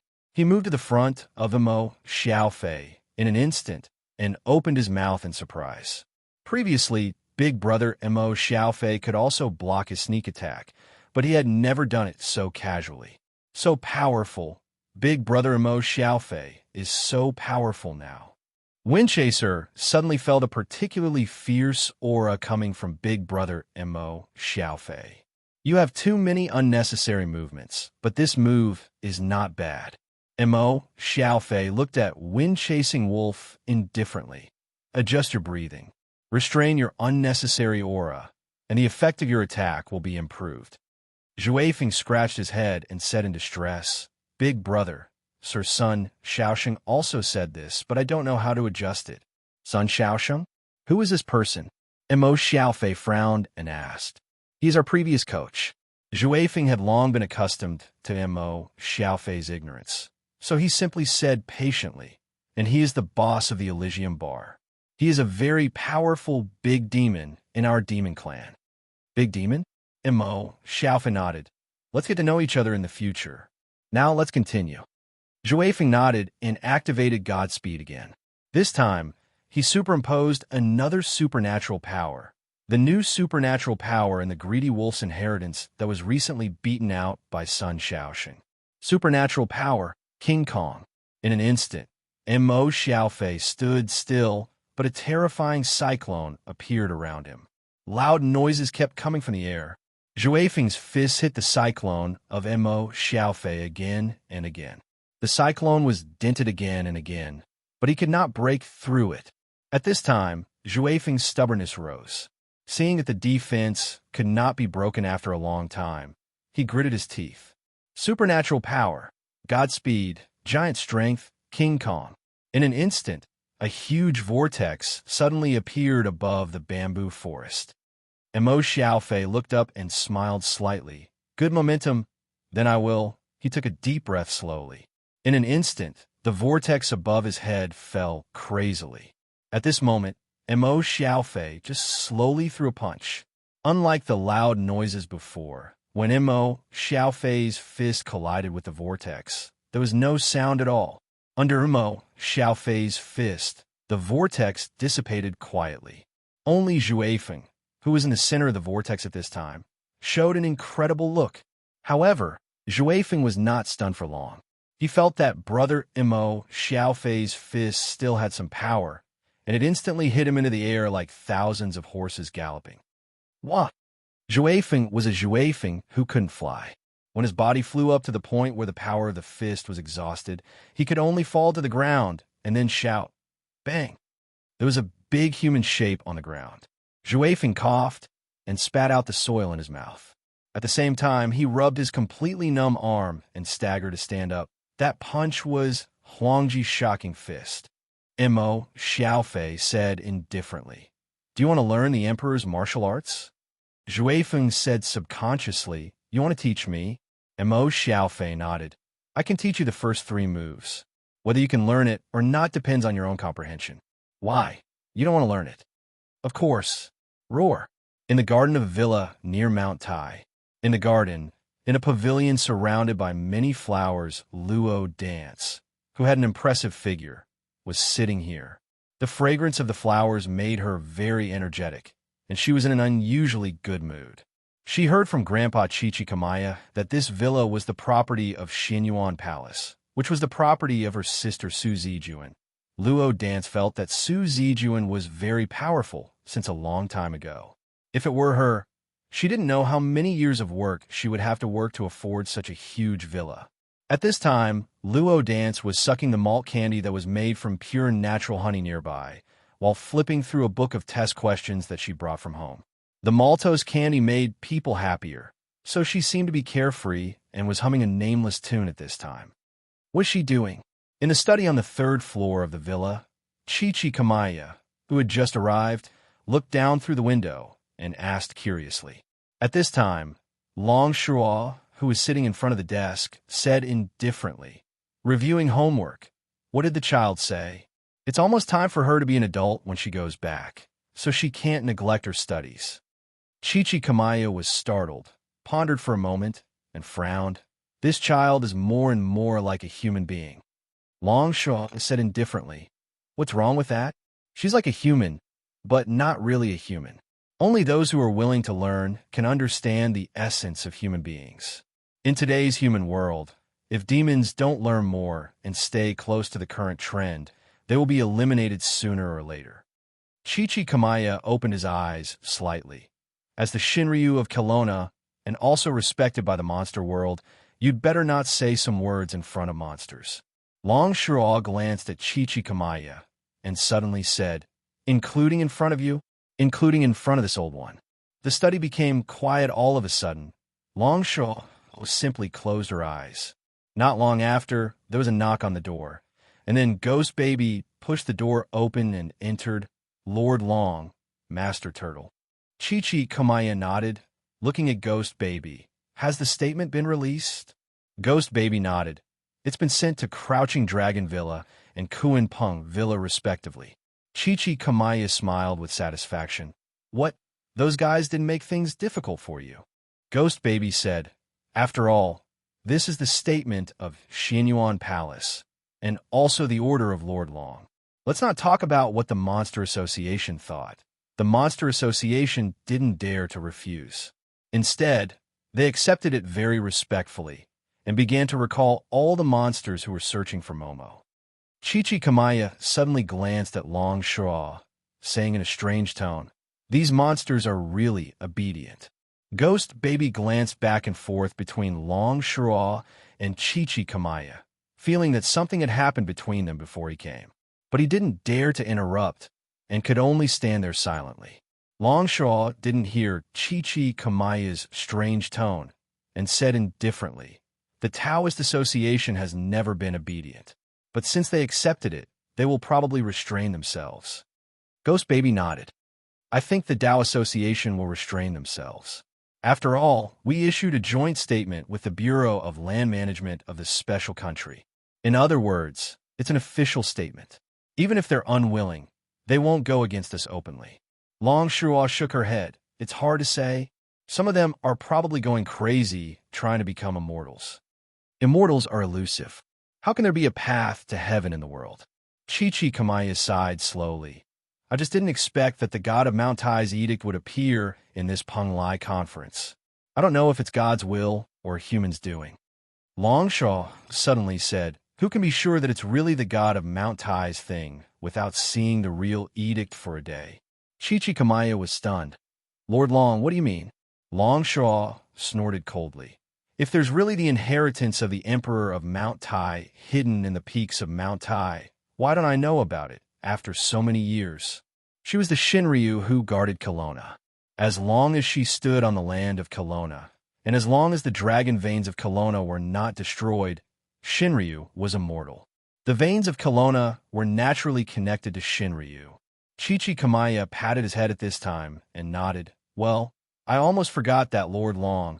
You're a human-shaped treasure hunting device. So this edict is weird? Long Shirua shook her head again. It's weird, but I can't tell whether it's true or not. And since I came to Mount Tai, I always felt uncomfortable. Especially since yesterday, this feeling has become stronger. Uncomfortable? Chichikamaya opened his mouth. It was often said that when living creatures encountered natural enemies or natural disasters, they would have an innate reaction. Could it be that there would be some major changes in the future Punlai conference of Mount Tai? Chichikamaya didn't doubt Long Shirua's feeling, because she was the incarnation of many spiritual veins of Kelowna. She was connected to the luck of Kelowna and couldn't be separated. Does Lord Long have any dream signs? Chichikamaya asked quickly. Long Shirua glanced at Chichikamaya coldly. Since she lost too much blood and became like this, she had insomnia and dreams every day. Lord Long. Chichikamaya frowned. Long Shirua waved her hand and said, Nothing. Wait, I need to answer the phone. The phone on the table vibrated at this time. Long Shirua glanced at it and found that it was actually Sun Xiaosheng calling. This guy actually called her. It was the first time. Of course, this was left to Sun Xiaosheng as Su Zijuan's niece before she left. Sun Xiaosheng dared to make this call because of this, right? Just at the moment when the phone was connected, Long Shirua's ears were almost deafened. On the other end of the phone, the loud music and noise made Long Shirua frown involuntarily. What? He left a letter and left? When did it happen? Last week. You actually only told me now? Long Shirua slammed the table and stood up. She looked furious. At this time, Sun Xiaosheng, who was in the Elysium bar thousands of miles away, was holding the phone with his neck while grabbing his crotch. He said casually, I forgot. I took some new pills today. I only remembered it when I was energetic. Little girl, you are so young. Why don't you learn anything? Why do you have to learn the bad temper of old Lady Long? I tell you, this is not good. Sun Xiaosheng, you are dead. That's it. The roar was quite similar to Long Shirua's. Brother Xiaosheng took the phone away at this time, rubbed his ears, shook his head, and simply hung up the phone. After that, Brother Xiaosheng took out his hand from his crotch, rubbed the dust on his fingers into a small ball, and popped it out. He opened the window of the office, and below was the dance floor of the bar. Guys, who is the most handsome here? Brother Xiaosheng. Chapter 1002. When Sun Xiaosheng hung up the phone directly, Long Shirua, who was thousands of miles away, was stunned. She suddenly threw the phone in her hand to the ground and gritted her teeth. But unexpectedly, a bright light suddenly flashed in the study room, and there was a click sound. Chichikamaya, what are you doing? Long Shirua suddenly frowned, because this old tortoise took out a phone from nowhere. The flash just now seemed to be from the flash of the phone's camera. Oh, I couldn't help it for a while. Chichikamaya said with a deep face at this moment. I just want to find some memories of the past. I haven't seen you like this for a long time. The pink face was so cute even when she was angry. Chichikamaya's thoughts couldn't help but go back to a long time ago. At that time, there was always a little girl riding on his back happily, saying that she wanted to travel through the mountains and seas. She also said that she wanted to save the world. Long Shirua rolled her eyes, then she sat down sulkily. At this time, Ghost Baby saw that the two adults were almost done arguing, so he dared to speak. Lord Long, after everyone in the Demon Beast Association knew that you appeared, they all said that they wanted to visit you in person. Especially the few from the 4 spirit clans of the sky. They said that you haven't been to their tribe for a long time. Not interested. Long Shirua waved her hand, rejected for me, to say that I'm not free. There is also the Special State Land Administration. I hope that you can take the time to go there and fulfill your obligations as a special consultant. I don't see them giving me a salary. Long Shirua sneered. I don't want to see them. Besides, with the current appearance of the true dragon of the Divine Land, it was indeed impossible for her to meet anyone. If the Divine Land Transcendents were to find out that the true dragon of the Divine Land was merely a lowly, or rather, a child, what would happen? Thinking of this irritating matter, Longshaw took out a pack of Mount Tai cigarettes from the drawer. After lighting it, she leaned back in the chair and smoked helplessly. Chichikamaya and Ghost Baby looked at each other and shook their heads. Longshaw suddenly said weakly at this time, "Chichikamaya, send some men to pay attention. My half-baked disciple may appear nearby recently." Mo Xiaofei? Chichikamaya frowned because Chichikamaya was still somewhat conflicted about Longshaw's subordinate Mo Xiaofei. This had nothing to do with Mo Xiaofei's character. It was purely a problem between the human race and the monster race. I don't know how this child awakened some memories of his previous life and became interested in his own previous life. Longshaw shook her head and said, "I casually mentioned the cloth sect before I left. I guess you want to look for it. There's also Wind-Chasing Wolf. They left together and left together. One is the greedy wolf star. The other is a person whose body was transformed by Shinryu's blood essence. This combination is really..." Chichikamaya suddenly smiled bitterly, feeling that this combination would be a big trouble.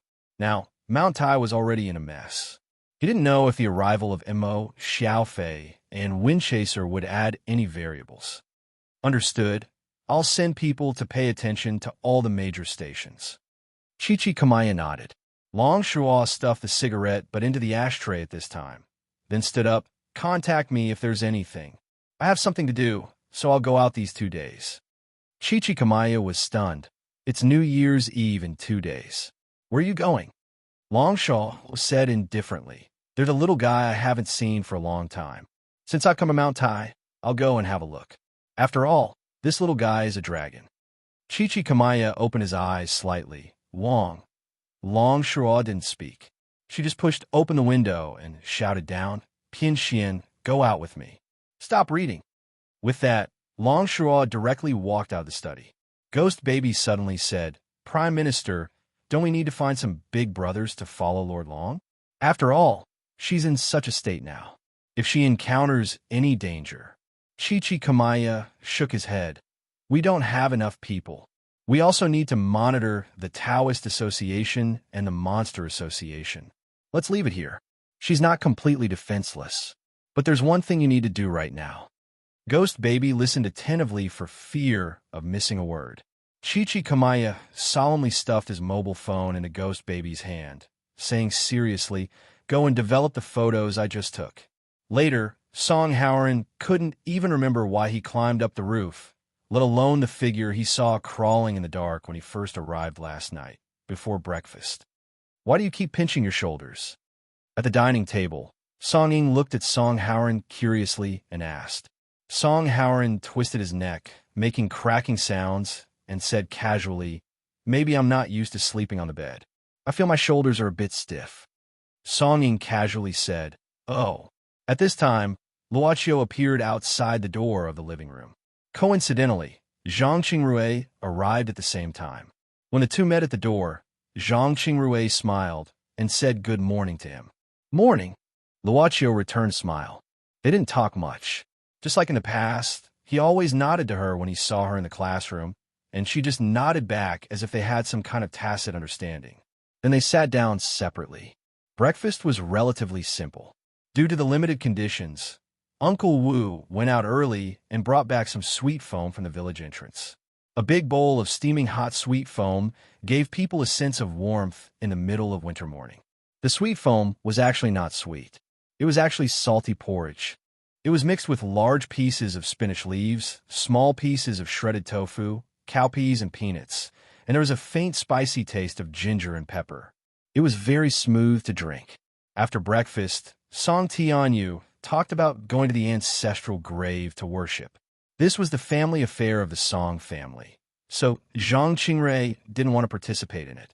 However, because the Song family and her grandmother would have a large-scale cooperation, she had to stay. Her grandmother, Zhang Lilinfang, was too old to go out. Moreover, the cooperation with the Song family here was very important. If Mr. Seven only took charge of it, it would seem that they were not sincere enough. In fact, Zhang Qingrui could understand the reason why her grandmother was anxious about her marriage. It It was said that the Song family had a big business, but few people. However, the Zhang family was the real weak one, with only 2 people, an orphan and a widow. In a few more years, when all the loyal members of the Zhang and Li families were gone, Zhang Qingrui wouldn't be able to support the family on her own. Then, the 2 ancient families would fall apart or fall into decline. But did she have to rely on her marriage?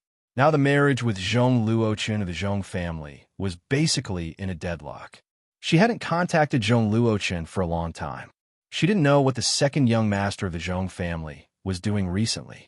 She always felt that he was a bit mysterious. Marriage, after all, she was a woman. When thinking about this problem, she couldn't help thinking about it no matter how noble she was. Zhang Qingrui glanced at Luoqiu, who was holding a bowl of sweet foam and eating it carefully. Was it so delicious? He ate it so carefully, as if he was tasting something precious. Luoqiu seemed to have noticed Zhang Qingrui's gaze, so he looked at her.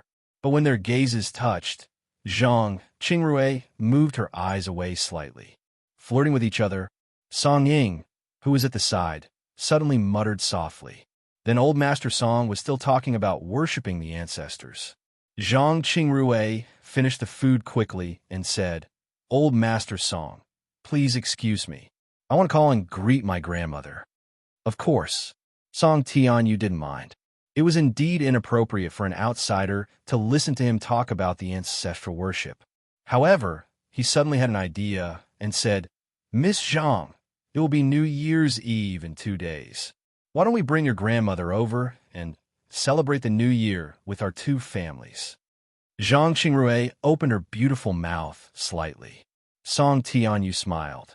"You see, it's not good to leave you here alone. And it's not good to leave sisterly alone at home either. So, if your grandmother's health allows, can she come here? I haven't seen her for many years." Zhang Qingrui was indeed reluctant to leave her grandmother alone at home thousands of miles away. She pondered for a while and nodded. "I'll ask her about it." "Of course." Song Tianyu smiled amiably. "Then I won't keep you. If you need anything, feel free to look for 5th uncle." Zhang Qingrui then left. The Song family discussed the matter for the whole morning. In the afternoon, Uncle Wu went to buy the materials for worshipping the ancestors. In fact, before the Song family set off, a group of people had already left and came here to make preparations. Now, as long as 5th uncle sent out the location, the materials that had been prepared in advance would be delivered. It was estimated that they would arrive at night. After eating something for lunch, Song Tianyu felt a little sleepy, so he went to his room to rest. Last night, there was no haunting, as Songbo said. Song Ying thought it was just the imagination of the villagers and didn't care too much about it. Although this place was beautiful, there were too few entertainment items. Song Ying couldn't sit still, so he used the satellite connection to deal with the affairs of the group. Song Howren suddenly suggested, "How about we go to find the dragon?" In the hall, Song Ying, who was typing on the keyboard, suddenly stopped. On the other side, Luoqiu, who was reading some basic old books, also raised his head. That, Song Howren said with a smile. "Didn't Dad say there was a pool here where the child of the dragon god lived? Let's explore it." Song Ying chuckled twice and then continued to type on the keyboard on the laptop. She didn't even look at Song Howren as she said, "I have a video conference later. Besides, do you know how much less the company will make while you're exploring?" Song Howren narrowed his eyes again. He suddenly walked to Luoqiu's side, took the book from Luoqiu's hand, and closed it. This made Luoqiu blink in surprise. Song Howren said with a smile, "Little Luoqiu, let's go explore." The sound of typing on the keyboard suddenly slowed down. Luoqiu thought for a while and suddenly smiled. "Well, let's go for a walk. We should take a walk after dinner." Song Howren said at this time, "Do you want to call your female classmate?" The sound of typing on the keyboard slowed down. Luoqiu said, "We should inform her out of courtesy." The sound of typing on the keyboard stopped, followed by the shrill sound of the chair moving back. Song Ying suddenly stood up and stretched. She said to herself, "I'm too full. Let's go for a walk." Song Howren, where did you say we were going?" Song Howren's eyes narrowed even more. Didn't you say there was a video conference? It was canceled at the last minute, Song Ing said expressionlessly. Song Howard teased, you'll lose a lot of money. Song Ing said coldly, it's okay. I could just cut off your monthly allowance. Song Howard's neck was stiff as he smiled and blinked at Luaccio. Get ready to go out. Luaccio smiled. These two were really cute. In front of the crowded elevator, a professional woman with a pair of dark circles was yawning and swiping the screen of her mobile phone. Rin Xiling. Suddenly, her left shoulder was patted gently, so Rin Xiling habitually looked to the right and saw Lizzie hiding behind her. Why are you looking at this side? Why am I not looking at this side? That was where the conversation between the two of them officially began. Looking at Rin Xiling's slovenly appearance, Lizzie couldn't help but sigh and say, Sister Rin, why do you look like a heroine who hasn't appeared in hundreds of episodes on TV? Do you have sadness written on your forehead? There's no energy. Rin Xiling yawned. There's no energy for Luaccio. I'm going to die. Lizzie snorted and then asked curiously, there are still 2 days before New Year's Eve. Why? Your Luaccio can't come back. Rin Xiling lowered her head. There seemed to be a rain cloud above her head, exuding a depressing smell. He said he couldn't come back. Wow. Then you'll eat the New Year's Eve dinner alone this year. These words were like a sharp arrow, instantly making Rin Xiling's face turn pale. When the elevator door opened, Rin Xiling dragged her body in and couldn't even straighten her back. Soon after, in front of the door of the newspaper office, Rin Xiling's waist seemed to be more bent. Under the surprised eyes of everyone, she walked back to her office like a zombie. Sister Lizzie, did Editor-in-Chief Rin encounter something unpleasant today? The person who asked was called Yukiko. She asked Lizzie curiously in fluent but accented Chinese. Lizzie looked at the new intern who had just joined the newspaper office for more than a month and suddenly smirked. Nothing. She was just ruthlessly abandoned by a man. That's really. Yukiko covered her mouth in surprise. When she was about to ask more, Rin Xiling suddenly came out of the office. Did anyone enter my office? Who put the things on my desk? Rin Xiling asked loudly at this time. Everyone shook their heads. Seeing this, Rin Xiling had to let them continue to work and then turned back to the office. Lizzie stretched and cheered up at this time. Let's get back to work, Yukiko. Have the photos taken yesterday been exposed to the sun? If not, I'll help you. Thank you, Sister Lizzie. Yukiko smiled sweetly. You're so kind to me. Lizzie said it didn't matter. Maybe it's because I feel a sense of familiarity when I hear your accent. Accent? Nothing, go back to work. Lizzie smiled and then glanced at Rin Xiling's office. She found that she had pulled down the curtains. She was probably sleeping inside now. In fact, there was nothing to do in the newspaper office these 2 days. Everyone was idle. Rin Xiling frowned and looked at the things on her desk, the thermal box. This thing looked like food, but no one admitted to putting it down. This made Rin Xiling very curious. Who would send food to her for no reason? After the lid of the thermal box was opened, a smell of pepper immediately floated out.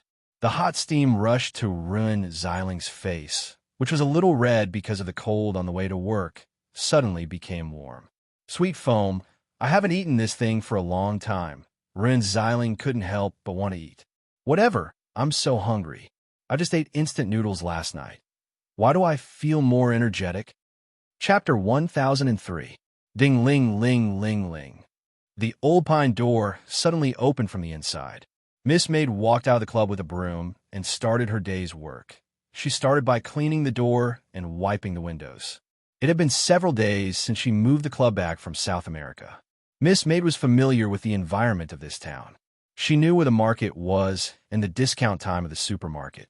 It seemed that waiting for the discount day to go to the supermarket had become her daily routine. Money was meaningless to her, but she didn't know when she started to have this habit. It seemed to have started after the arrival of the current owner. The pedestrians on the street were in a hurry to go to work. Yu Yi, on the other hand, was minding her own business in front of the door. She seemed to overlap with the people, but also seemed to be a virtual image. She was here, but also not here. Suddenly, Miss Maid stopped what she was doing and looked to the side. She saw someone standing there in a daze, looking at her and the door of the shop. It was a tall guy with blonde hair and carrying another man on his back, Momo and John Eyre. "Aren't you the seniors? Do you want to have a seat inside?" Yu just smiled and said softly, "If it's possible, please allow me to serve you hot scented tea." Momo wanted to refuse, but nodded subconsciously, then followed this beautiful woman into this weird shop. The temperature seemed to become comfortable in an instant. Although it was the middle of winter outside, there was a warmth that seemed to spread from the bottom of her heart and then dispelled the coldness in her body. Momo looked at the teacup handed over by Miss Maid. He hurriedly wiped his hands and took the teacup from Miss Maid's hands. "Excuse me." Momo took a sip of the hot tea and felt more comfortable.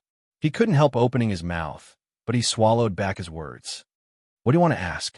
Miss Maid stood in front of Momo, putting the tray in front of her, and asked softly, "Senior isn't here?" Momo looked around. This shop seemed to be more spacious than it looked from the outside. Was it so big? "My master is not here for the time being, so I'll take care of this place for the time being." Momo nodded and then smiled bitterly. "I didn't want to bother Senior anymore, but I didn't expect to come to that Senior's place again after a few hours. Has Mr. Momo met my master?" Miss Maid's voice suddenly became louder. Momo nodded and then told him about his encounter with Luochio in the ancestral mansion of Song Clan. "Thank for your help, Senior. Otherwise, I might have been poisoned to death." "That's unfortunate, Mr. Momo." Miss Maid smiled. "It must be hard to be chased by so many people." Momo forced a smile.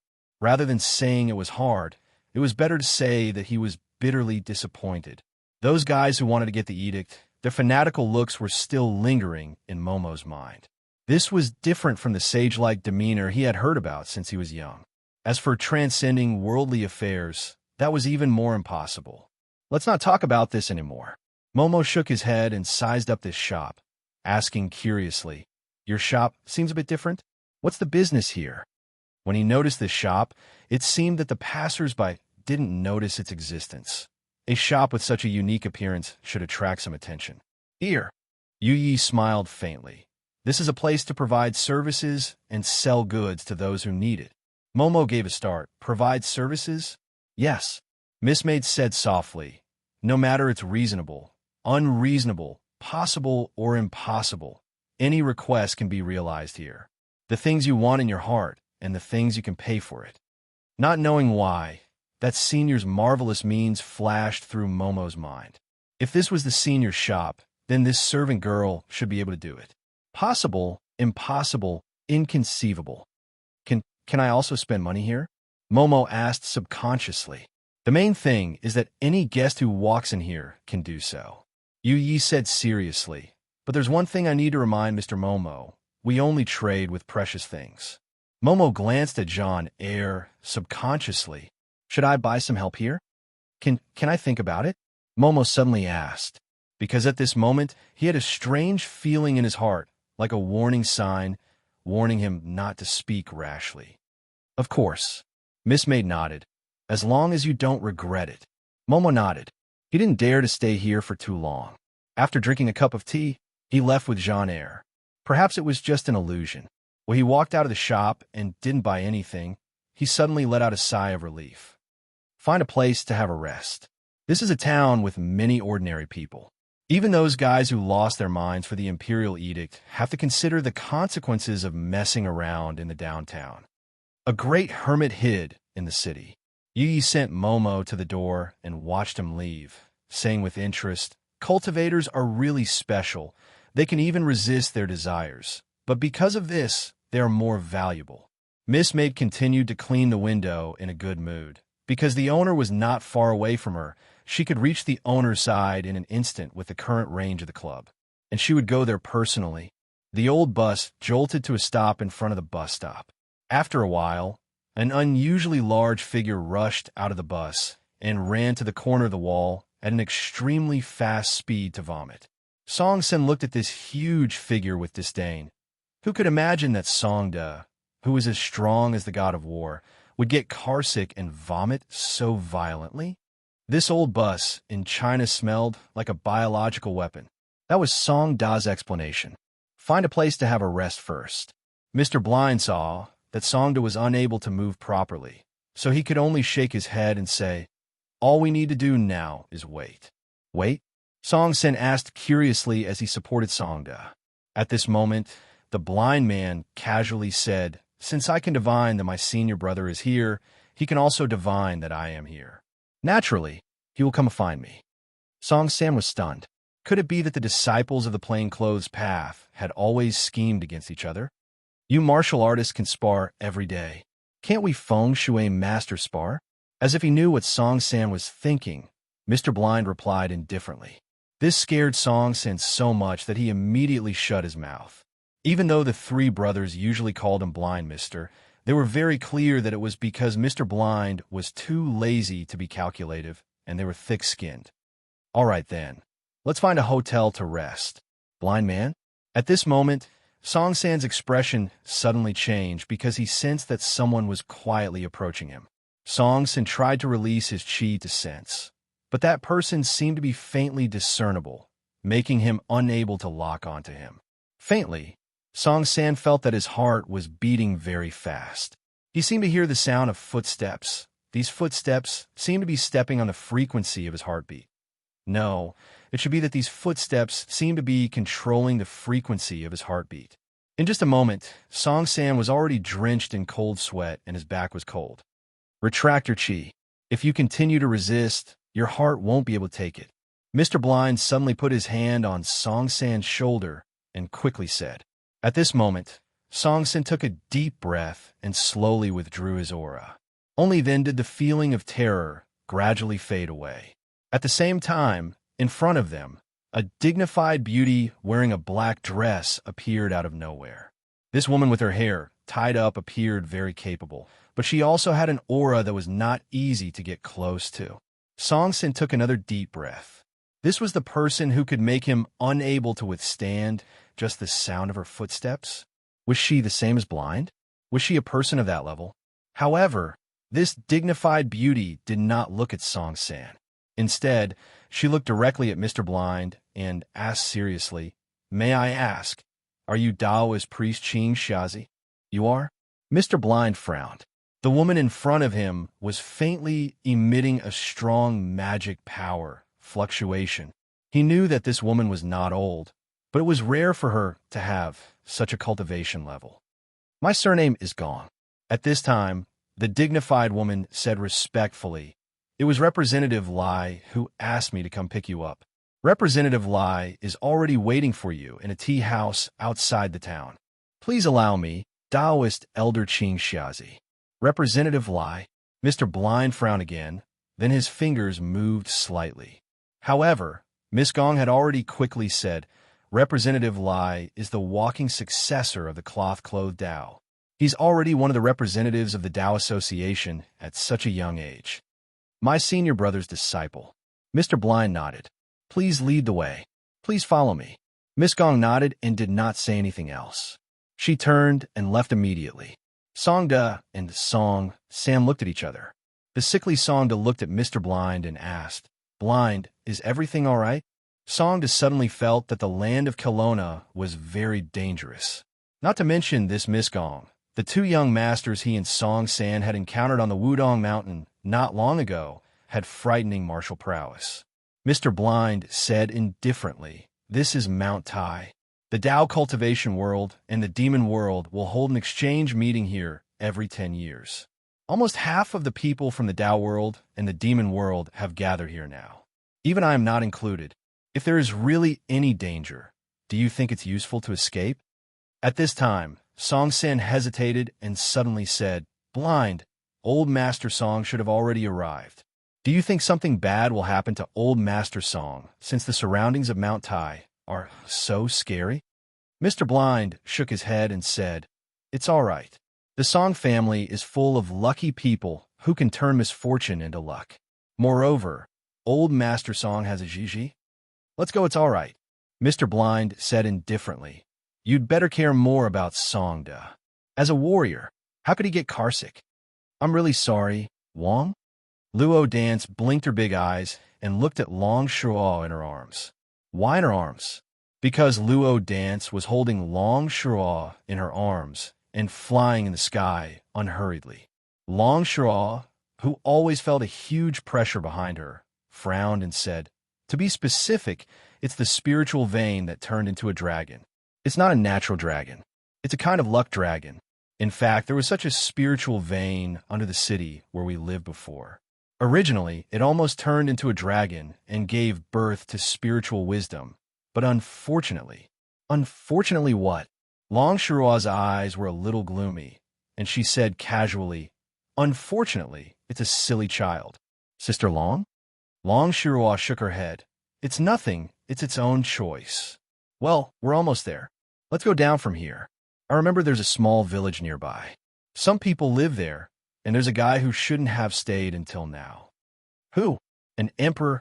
His dragon chi was exhausted, but he was delusional. He tried to use the dragon chi to nourish his soul, hoping that his descendants could find a way to resurrect his soul." Long Shiraw said indifferently, "When I found Wang, his dragon chi was continuously stolen, so he couldn't turn into a dragon.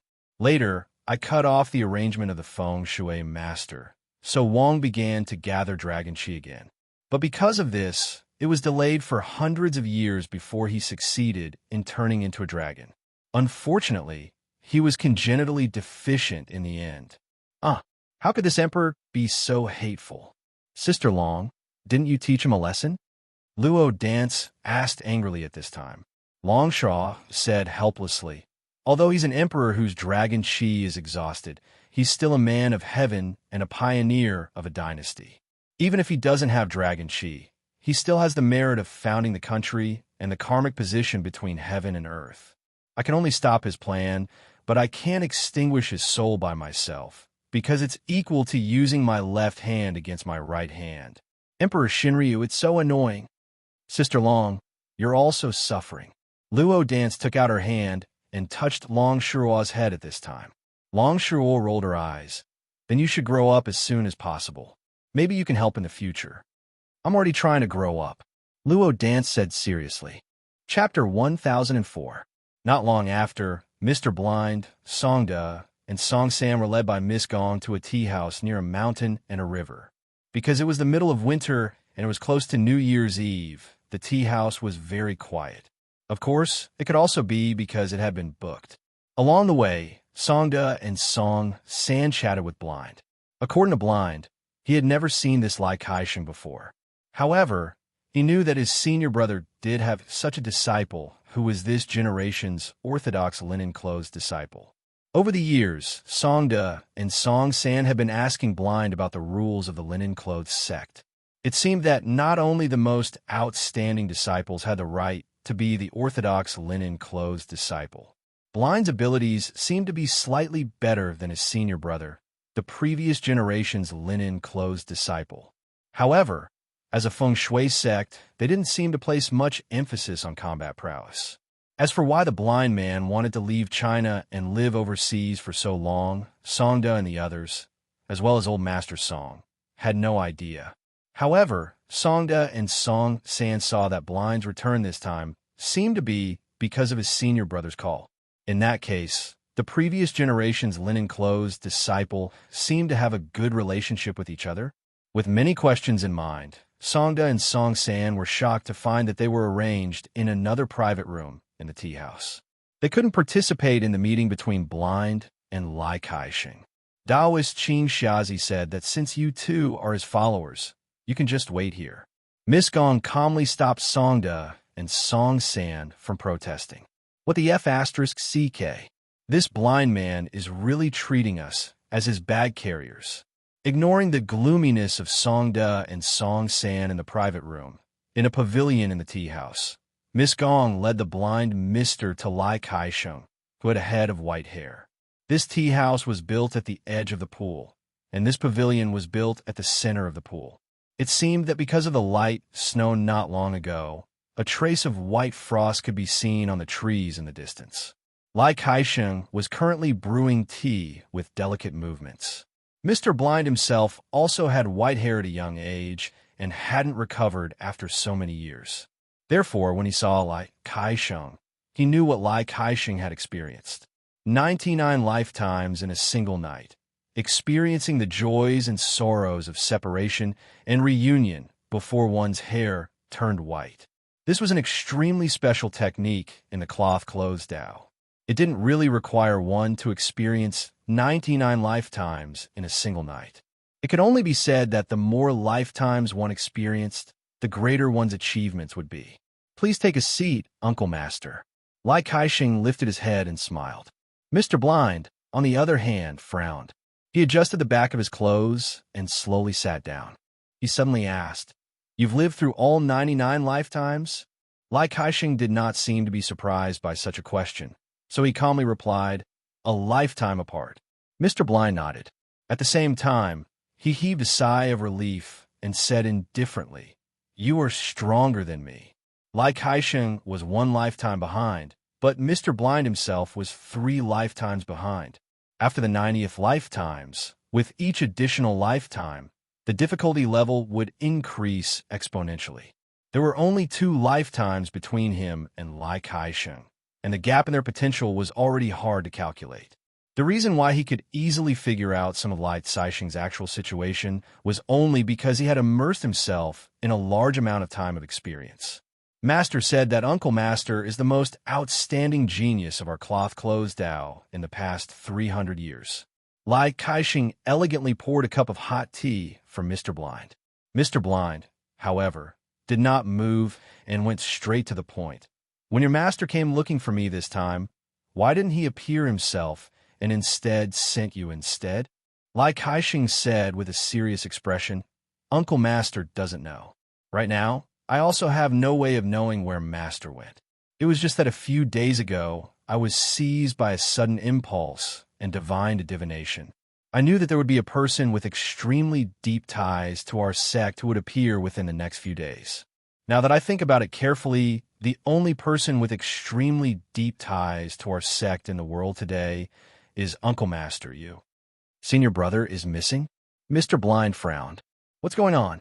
He even left me a message on Mount Wudong. I also calculated that he was in the vicinity of Mount Tai." Lai Kaixing raised his eyebrows at this moment. "What kind of message did Master leave for Uncle Master?" Mr. Blind said indifferently, "He just said that he had something important to discuss with me, but I don't know what it is exactly. You also know that the cloth clothes Tao's disciples all like to guess. We are good at everything except for this. We see people, but not their hearts. Everything depends on divination. But we don't know that people are poor and the heavens are impermanent. After all, people's divination can't compare to the heavens' divination. Thank you for your advice." Lai Kaixing bowed to Mr. Blind at this moment with a sincere attitude. At this moment, Mr. Blind was looking at the sky outside the pool. He suddenly opened his turbid eyes. This place is filled with demonic aura. The mana waves are mixed and difficult to distinguish. Did something happen at the Penglai gathering this time? Although Mr. Blind had been living overseas for a long time, he was still someone from Kelowna. He was naturally familiar with the major events that happened once every 10 years between the 2 worlds. When he was young, he had even followed his master to participate in the Penglai gathering several times. Naturally, he was not unfamiliar with the Penglai gathering. Lai Kaixing then briefly explained the appearance of the White Jade Edict, how everyone fought over it, and how Shinryu of Kelowna joined forces with the Xianyuan Palace and the Bureau to intervene. Lai Kaixing sighed and said, "If it weren't for the true dragon this time, I'm afraid the Tao Association wouldn't have been able to suppress it. Even some people in the Tao Association value this edict very much. Such a precious treasure will naturally cause chaos in people's hearts," Mr. Blind said indifferently. "They are still humans and have not become immortals. It's precisely because they have not become immortals that they will grab hold of the slightest chance." Lai Kaixing said softly, "Cultivating for 100 years only to become immortals. Back then, everyone held on to this hope and chose this path." Mr. Blind shook his head and did not speak. After a long while, Lai Kaixing wanted to change the cold tea, but Mr. Blind said that it was not necessary. He just drank the cold tea himself. He said indifferently, "It said that tea cools when people leave. For someone like me who left long ago, this cold tea is just right for me." Lai Kaixing smiled slightly and did not pour away his cold tea. Instead, he drank with Mr. Blind. He continued, "Martial Uncle has been living overseas for a long time. Now that you have just returned, you won't be able to receive news of my master for a while. Why don't you follow Kaixing into the Crouching Dragon Villa for a few days?" Mr. Blind did not speak. Lai Kaixing smiled again. "Our Bai sect always has its own courtyard in the Crouching Dragon Villa. Martial Uncle stayed there before. Why don't you revisit this place? Moreover, Kaixing has many things that I hope to learn from Martial Uncle." Mr. Blind shook his head. "I can't teach you. Perhaps my senior martial brother can't teach you either. Since you have officially become the successor of this generation, it means that you are the rightful sect master of the Bai sect. Since sect master has sincerely invited me, Qing Xiazi will accept." "Martial Uncle, you don't have to do this," Lai Kaixing quickly said. "However," Mr. Blind said, "strictly speaking, I am just an abandoned disciple." Not long after, Mr. Blind left the pavilion in the middle of the pond. Meanwhile, Miss Gong came to Lai Caixing's side. Miss Gong frowned slightly. "I heard that the previous successor of the Bai sect should be Qing Xiazi. Why did Qing Xiazi become an abandoned disciple in the end?" Lai Kaixing slowly brewed the tea and said slowly, "Some people feel that this identity is a cage with an unbreakable fate. Some people feel that this is an honor that they can't ask for. What about you? What do you think this is?" Miss Gong looked at Lai Kaixing and asked. "Me?" He smiled and said, "I don't think this is anything. I just want to find out what the missing generation is." Miss Gong was silent for a moment before saying, "Qing Xiazi is a disciple of the Bai sect, after all. This time, your master came all the way here to find him. It definitely isn't just for a simple reunion. What do you think?" Lai Kaixing suddenly stopped. Then, he dipped his finger in some tea and drew something on the stone table. Miss Gong took a look. The trace of the tea looked like the word death. At this moment, Lai Kaixing was silent. It seemed like he wanted to continue writing, but his finger didn't move for a long time. In the end, he simply erased the word death. Heaven's secrets are still as chaotic as before. Lai Kaixing sighed. Then, he stood up and looked at the pond water that was so calm that it didn't have any waves. He didn't say anything for a long time. Miss Gong knew that Lai Kaixing was a person who was full of inspiration. His inspiration was more like a kind of intuition towards the future. Therefore, she didn't dare to disturb Lai Caixing's contemplation. After a long time, Lai Kaixing shook his head and said, "Forget it. The boat has reached the end of the bridge. You should have something else, right?" Miss Gong nodded. "I just received news that a few descendants of the 4 great demon clans have gone missing at the Kuan Pong Villa. They're all from the 4 great clans?" Lai Kaixing turned around, seemingly a little surprised. Miss Gong then said 1 from the Azure Dragon clan, 1 from the White Tiger clan, 2 from the Vermilion Bird clan, and 1 from the Black Tortoise clan. Lai Kaixing muttered, "What do you think?" Miss Gong said, "Regardless of whether it's the Tao world or the demon world, they secretly sent out many people to fight for the Imperial Edict this time. Even though the Tao world and the demon world have been quiet for a long time, because of the agreement, they still have conflicts in private. It's possible that these missing demons were captured by the people of the Tao world on their way out." Lai Kaixing shook his head and said, "That's not it." Miss Gong was stunned. Then she frowned. However, her heart moved very quickly. "You mean that no matter what the reason is for these missing demons, this matter will develop into the most direct problem between the Tao world and the demon world?" Lai Kaixing sighed softly. "We're too clear about the distinction between good, evil, demons, and demons." He then laughed bitterly and said, "Send me back to the Crouching Dragon Villa to lie down. The 2 old men above me will probably not be able to sit still." Miss Gong nodded immediately. In her impression, Luoqiu was not such a strong person. The strong person here was not in terms of his physique, but his ability to resist the cold. Zhang Qingrui remembered that before the first winter break of year 1, Luoqiu had caught a cold once. At the time, he had come to the classroom wearing a thick coat. At the time, he had been in Professor Qin's class. He had probably taken cold medicine, so he had slept for more than an hour before Professor Qin made him copy his punishment. At the time, He should have been just an ordinary person, right? Zhang Qingrui was increasingly curious. What exactly had happened to him to become so extraordinary?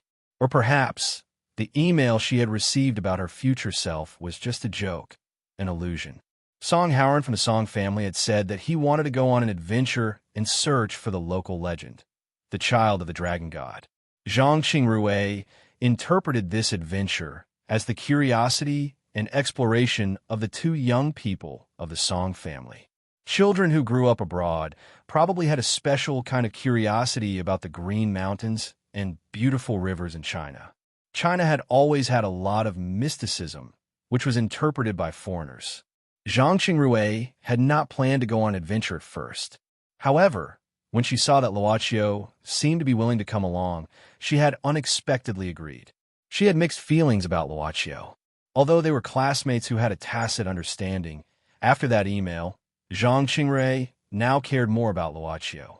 In the past 2 days, Luoqiu seemed to be her classmate, but Luoqiu seemed to be a completely different person. What are you thinking about, Zhang Qingrui? Song Howard suddenly appeared behind Zhang Qingrui and poked his head out to ask. Zhang Qingrui was a calm person. At this time, she smiled slightly and said, I'm thinking if we can really find the child of the dragon god. What should we do? Song Howard blinked and said, Zhang Qingrui, I didn't expect you to believe in mysticism. Zhang Qingrui said, maybe it's because some of my family's businesses are related to mysticism. In fact, there are many things in history that can't be explained.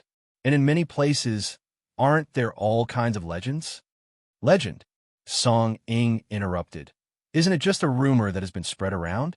All legends are based on imagination and worship, and then modified by later generations. Zhang Qingrui seemed to have no intention of arguing with Song Ing. She just smiled lightly. So these legends should be verified one by one. I think it's a very interesting thing. That's a good idea. Song Howard laughed and said, Are you interested in going on an adventure with me in the future? Zhang Qingrui smiled and said nothing. The negotiation between her and her grandmother hadn't reached a conclusion yet. It was hard to say whether she would be a bird in a cage or a free bird in the future. How could she look forward to going on an adventure so easily? The wind in the mountain stream suddenly became stronger. Zhang Qingrui couldn't help shivering. She found that the clothes she wore were a little too small. Put it on. Chapter 1005. She was a little surprised, but not surprised. If it was Luoqiu, he seemed to be the kind of person who would do such a thing. The moment she put on the warm coat, Zhang Qingrui suddenly remembered something that happened a long time ago. It was a rainy day after school. Because she didn't want too many people to know about her family background, Zhang Qingrui insisted on not letting her family send her to school. But the sudden rainy day made her extremely distressed. Just like this time, the umbrella suddenly appeared on her head. Take it. Luoqiu was a man of few words. Even if there were only him and her in the class, Zhang Qingrui could still recognize his voice. Probably because he was a man of few words, once he spoke, he would always leave a deep impression on others. She instinctively wanted to say no, or thought that after Luoqiu gave her the umbrella, he would bravely say that she was a boy and was not afraid of the rain, and then heroically leave in the rain. But he didn't, because Luoqiu then took out another umbrella from his bag, nodded, and left with the umbrella, leaving Zhang Qingrui standing under the eaves with the umbrella in her hand. It was the same this time. The coat was taken from Luoqiu's backpack, not taken off by him. Zhang Qingrui couldn't help laughing. She gently clenched her small hands and pressed them against her lips, laughing out loud. She often smiled and was elegant and generous. She always gave people the impression that it was her bearing and elegance that made people feel relaxed and happy. However, it wasn't like this. It was like a budding flower that left an unforgettable impression. What's wrong? Looking at this different smile, Luoqiu asked curiously. Zhang Qingrui just shook her head, blinking her eyes. Nothing. I just remembered some interesting things in the past. Interesting memories? Luoqiu nodded. They are always beautiful things. I suddenly feel so cold too. What should I do? At this time, Song Howard said with a smile, and I don't know why, but I suddenly feel a chill coming from behind. Behind? Zhang Qingrui glanced over and saw Song Ying standing behind Song Haoran. Zhang Qingrui was a delicate person, at least those who knew her thought so. In an instant, she thought of many things. However, Luochio said, "You shouldn't be cold. It won't affect you even if you get colder. But Song Ying should need it." With that said, Luochio took out a coat from his backpack and said, "You can take this first and put it on when you need it. I can see that your body is stronger than Zhang Qingrui's." One was a young lady who had been carefully nurtured, while the other was an elite and well-trained descendant of an aristocratic family. There was indeed a gap in some aspects. "Really? Are you used to taking so many clothes out?" Song Haoran looked at Luochio's backpack in surprise, and couldn't help sighing in his heart. It was really difficult to trick him. But who would take so many clothes out for no reason? It was as if he had prepared for something in advance. "You're welcome," Song Ying said indifferently. "I'm still quite strong. Call me if you need it." Luochio didn't say too much, folding the coat and putting it back into his backpack. In fact, they had been traveling for a while, and now they could hear the sound of a waterfall. The legendary pool should not be far away. They found an abandoned pavilion and sat down. This pavilion should be built by the people of Song Village in the old days. It even had a name, Gazing Dragon Pavilion. At this time, Luochio took out several bottles of water from his backpack and distributed them to the companions. I always feel that little Luochio is the kind of person who knows how to take care of others. Song Haoran smiled. "It's just for my convenience," Luochio said casually. Song Haoran laughed. Then, he rolled his eyes and began to talk about his adventures in the past. Song Ying had heard many of these stories. At this time, she was bored and yawned. She rested her chin on her hand and looked into the distance, thinking about something. Zhang Qingrui, on the other hand, was fascinated by the story. Luochio remembered what she had said on the prairie. She said that she hoped to be more free, and that she could explore and become an explorer. Zhang Qingrui's fascinated appearance was a little different from her image of a young lady from a noble family. This was her original color. Song Haoran was like the noon sun, burning passionately. Zhang Qingrui was like the bright moonlight, but Song Ying was richer, like the Milky Way. In the black and white world, there seemed to be a change between day and night. Luochio didn't have much time left. He really hoped that this kind of time could be longer. As he was thinking, the person in front of him disappeared in a flash. Song Haoran's adventure stories had just reached the exciting part. Luochio looked around the pavilion and found that there was some mist around. The mist spread in the air, and some water vapor began to blow on his face. It was a real touch. The mist gradually thickened, and finally, the surroundings turned into a vast expanse of white. Outside the pavilion, there seemed to be something flashing past. A long shadow, like a fish in the water, swam around the pavilion in the mist. Luochio looked at the water bottle on the stone table and showed a thoughtful expression. After a while, a long sound suddenly came from the mist. It sounded like a siren, but slightly different, and it gradually went away, but the mist didn't disperse. "Look!" Luochio moved his eyes, which was the direction where the shadow disappeared in the mist. So Luochio suddenly stood up and muttered, "Happy time flies." He walked into the mist. It was normal to have mist in the mountain stream. It was often seen that the mist in the mountains was like a fairyland, which was intoxicating.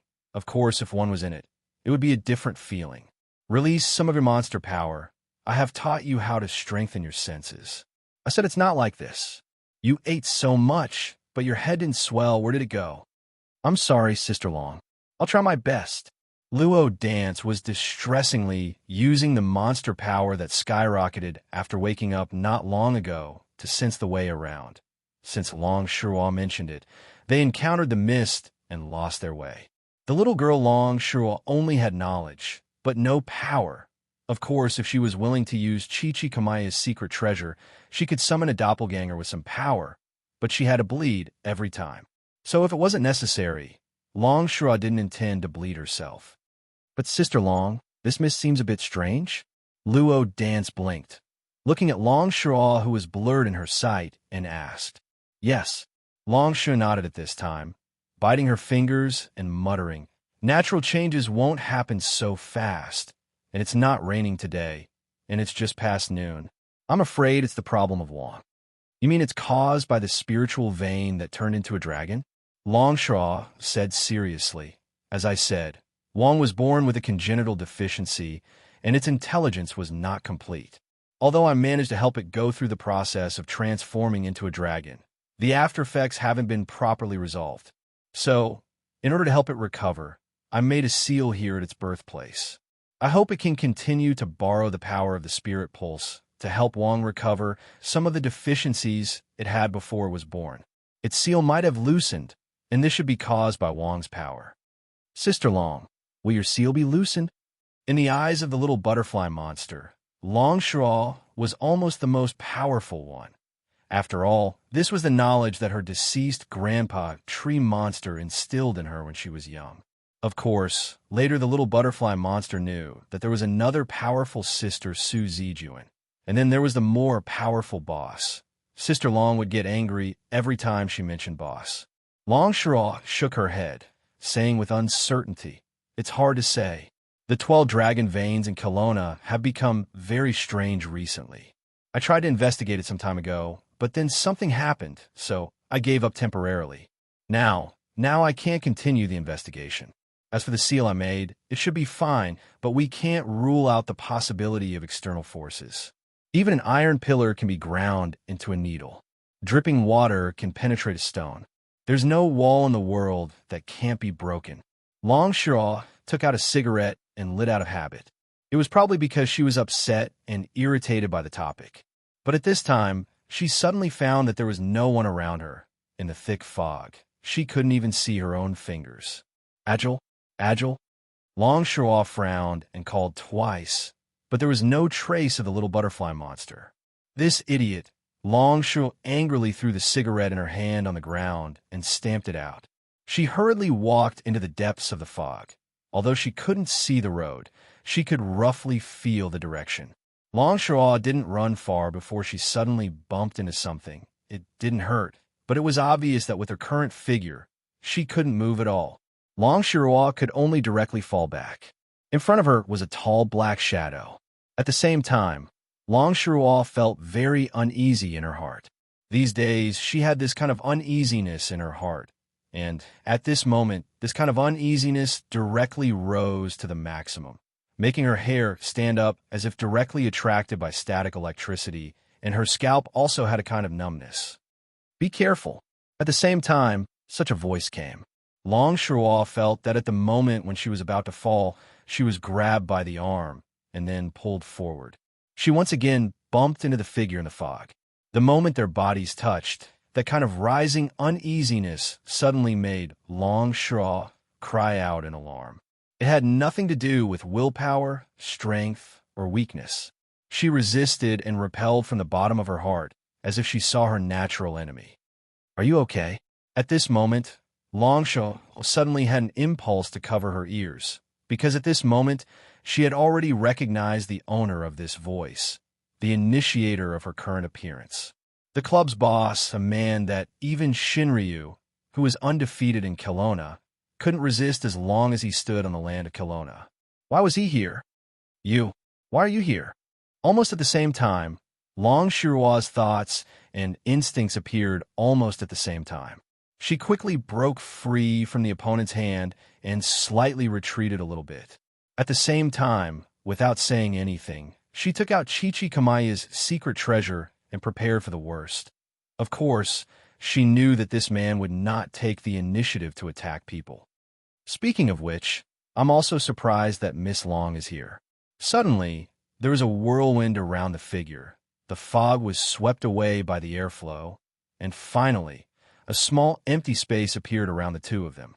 Luochio was indeed surprised to see Longshaw here, so he asked curiously, "I just saw that you seemed a little anxious. Did something happen?"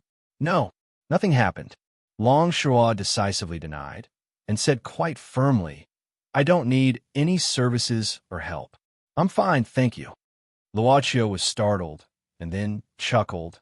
"I'm on holiday these few days, so I don't have any business here.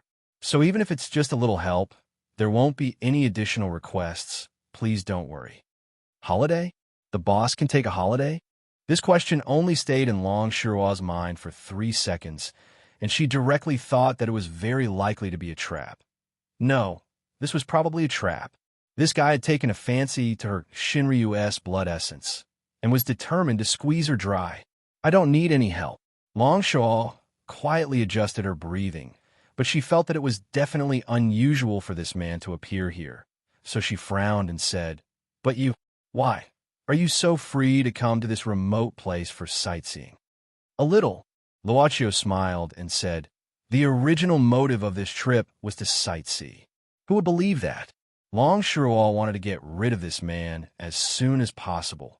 She felt that if she stayed a little longer, she would lose the vitality that she had recovered with great difficulty. But something happened on the way. However, just as Long Shirua was thinking too much, Luochio said directly, "The nearby area should be a little strange because of some kind of power disorder. This should be the power of Wang, right? It feels very similar to the power of the spiritual vein in our city, but there are some differences." Miss Long, do you know what happened?" "Oh." Long Shirua was a little surprised. "There's something you don't know?" "Of course." Luochio said matter-of-factly. "After all, I'm not as old as Miss Long, so naturally I'm lacking in knowledge." The main reason was that if he could get the answer without having to buy the information himself, Luochio was very willing to learn and ask more. But Long Shirua frowned at this time and remained silent. "You're the old bastard. I'm not even 2,000 years old this year." Yin yin yin yin. Chapter 1006. Long Shirua quickly recovered, or it could be said that she temporarily overcame some kind of fear that she didn't even want to admit. The power of Wang was obviously the key to this sudden thick fog. Even so, Luo Dance could not disappear in front of him. It could only mean that the leakage of the power of Wang would cause more effects. Because it was born from the spirit vein of this mountain range, the closer it was to the spirit vein's true acupoint, the stronger the gaze ability would be. Therefore, it was not impossible for it to cause a part of the space to distort. Now, it was obviously impossible for him to solve such a problem. However, if he let the power of Wang leak out, it was hard to estimate the impact it would bring back. What's more, it happened to be the Penglai meeting that was held once every 10 years. The heroes of the Tao Association and the Demon Association would gather. It was inevitable that they would find the strangeness of this place.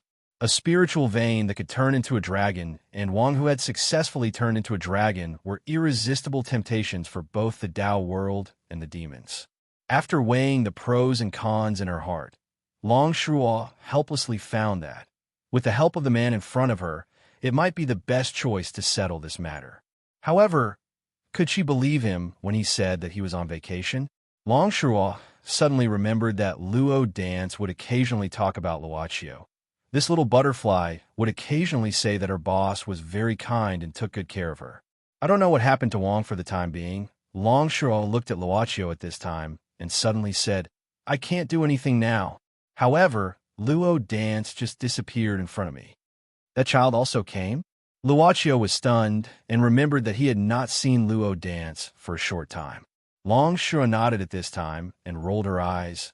"Otherwise, how do you think I came to this place with my current appearance?" Luochio smiled and pretended that he didn't hear the protest and dissatisfaction in Long Shirua's words. "You just said indifferently." "I know. Let's find that child first." Long Shirua quickly pulled her sleeve a little longer. Last time when she was in the gymnasium, a large amount of blood was drained from her wrist. "Let's go." Luochio smiled and held Long Shirua's hand. "What are you doing?" Long Shirua shouted in dissatisfaction. Luochio said directly, "It'll be more troublesome if you lose them too. That way, it won't be easy to get separated, right? In addition, it was also to save energy. After all, dispelling this thick fog will take some effort." Don't worry, I won't tell anyone. I'll endure it for now." Long Shirua gritted her teeth, but directly pulled her sleeves over her hand and reluctantly let Luochio hold her hand through her clothes. Luochio didn't care and walked in front, but slowed down his pace. He suddenly said, "If you want to change back, Just say the word. What? Long Shuo was stunned and subconsciously raised her head to look at Luochio's back. Just say the word. Just say the word, but at the same time, it meant that she lowered her head. It meant that she was wrong. She lowered her head and followed Luochio's footsteps silently. It was very difficult for her to say the word. Let's find Pianxian first. Long Shuo slowly said, that child can't find her, so she's probably panicking now. Miss Long is actually very kind to people. Luochio smiled. About that matter, I apologize to you again. For me, there's no way to replace her. Long Shuo slightly opened her mouth. You who have everything? For Miss Long, Luochio said softly. As Kelowna Shinryu, you also have everything. Had everything. Once. Suddenly, Long Shuo found that this guy's palm was warm from the beginning, even though there was a thick layer of clothes between them. A long, long time ago, she seemed to have been held by someone like this. It was also like this that she could only see his tall back when she raised her head. By the way, Miss Long, did you eat the red dates I sent you at Christmas? I heard from Yu Yi that it's a specialty of a certain place, and it's very good for nourishing blood. If you like it, I can bring you more later. Go away. Roar. Long Shuo was super fierce. Wudong, in a bamboo forest on a mountain peak. Mo Xiaofei was skillfully operating the mobile phone while watching Zhuifeng waving his fist at a huge rock. Nowadays, it wasn't difficult for Mo Xiaofei to operate the mobile phone.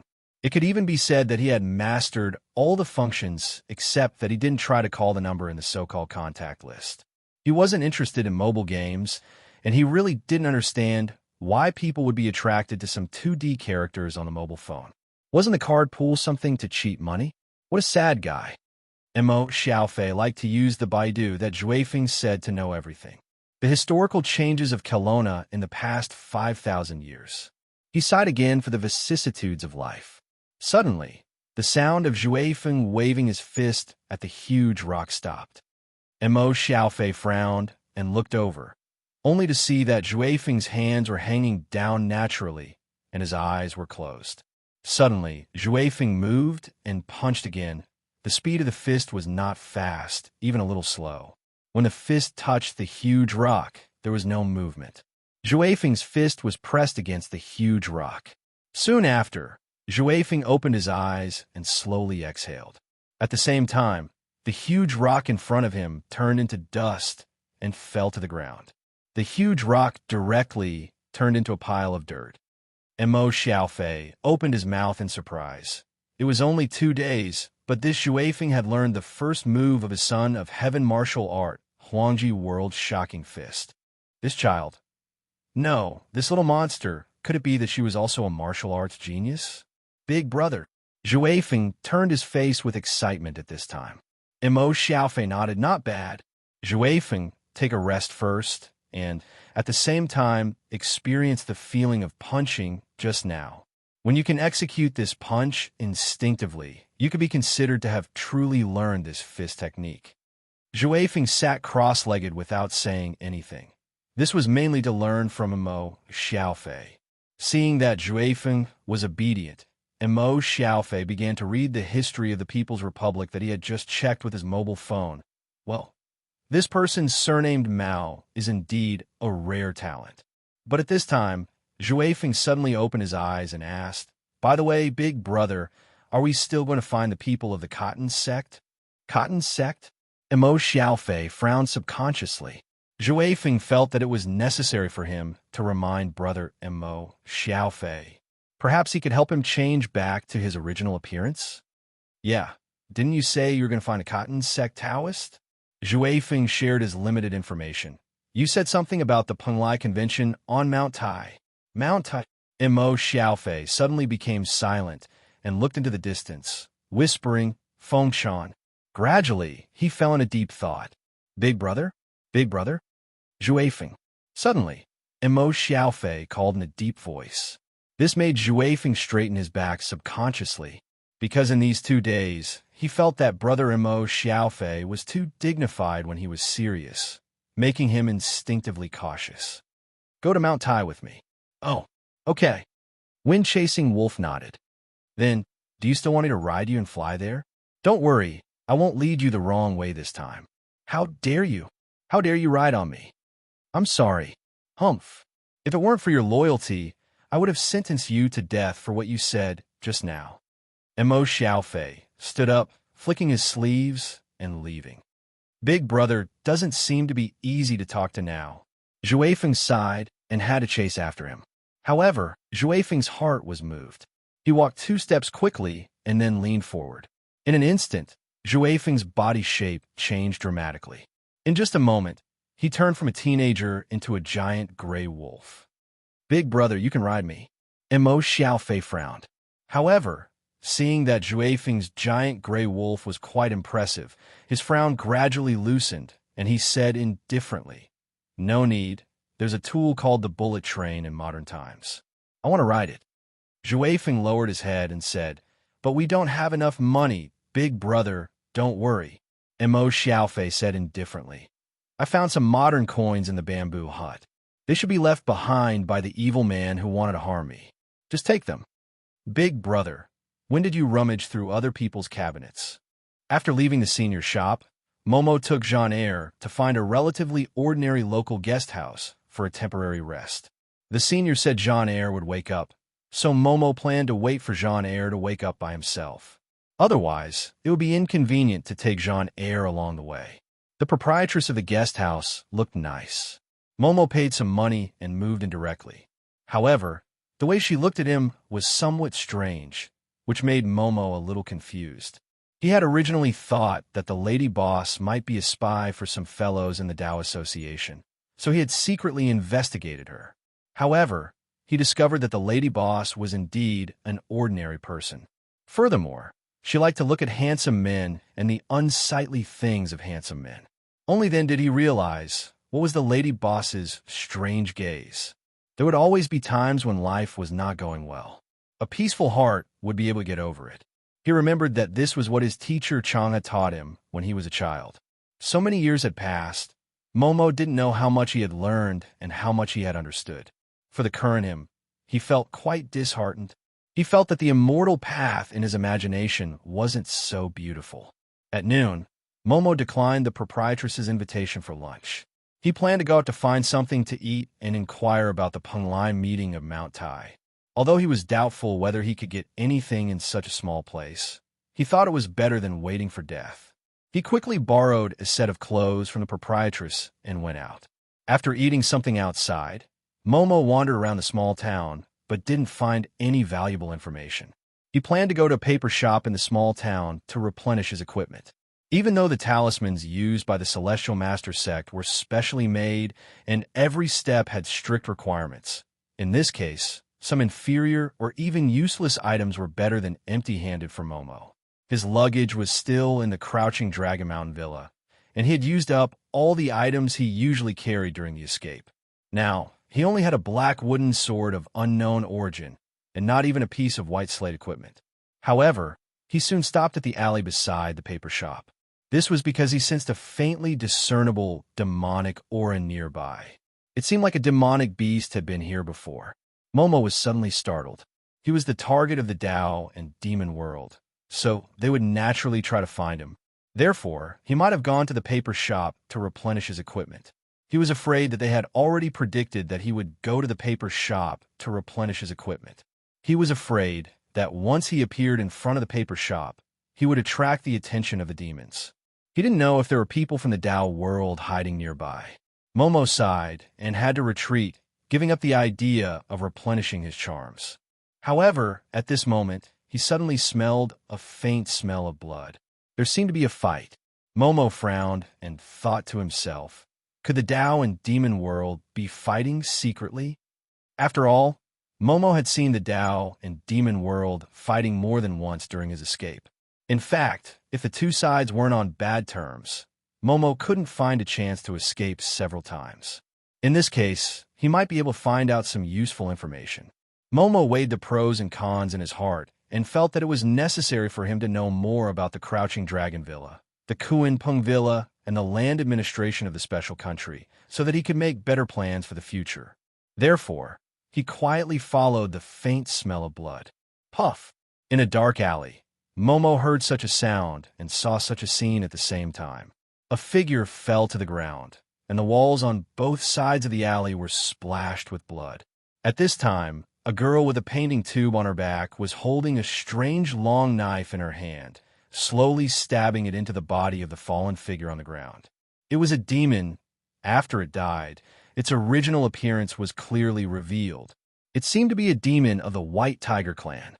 At this moment, a gray ball of light slowly flew out from the corpse of the White Tiger clan member and then flew into a box in the girl's hand. The Celestial Master sect didn't lack opportunities to deal with ghosts. Almost instantly, Momo knew that the thing that flew out was probably the soul of the White Tiger clan demon. As for the girl with the long saber in front of him, at this moment, she slowly turned her face. There were still 2 drops of blood on her beautiful cheeks, but she blew out a fist-sized pink bubble from her lips. Huh! The bubble suddenly burst, and Momo saw the girl's appearance clearly. She was the mysterious white-haired girl who stole his things in the Crouching Dragon Villa. Oh, the pocket money is here again.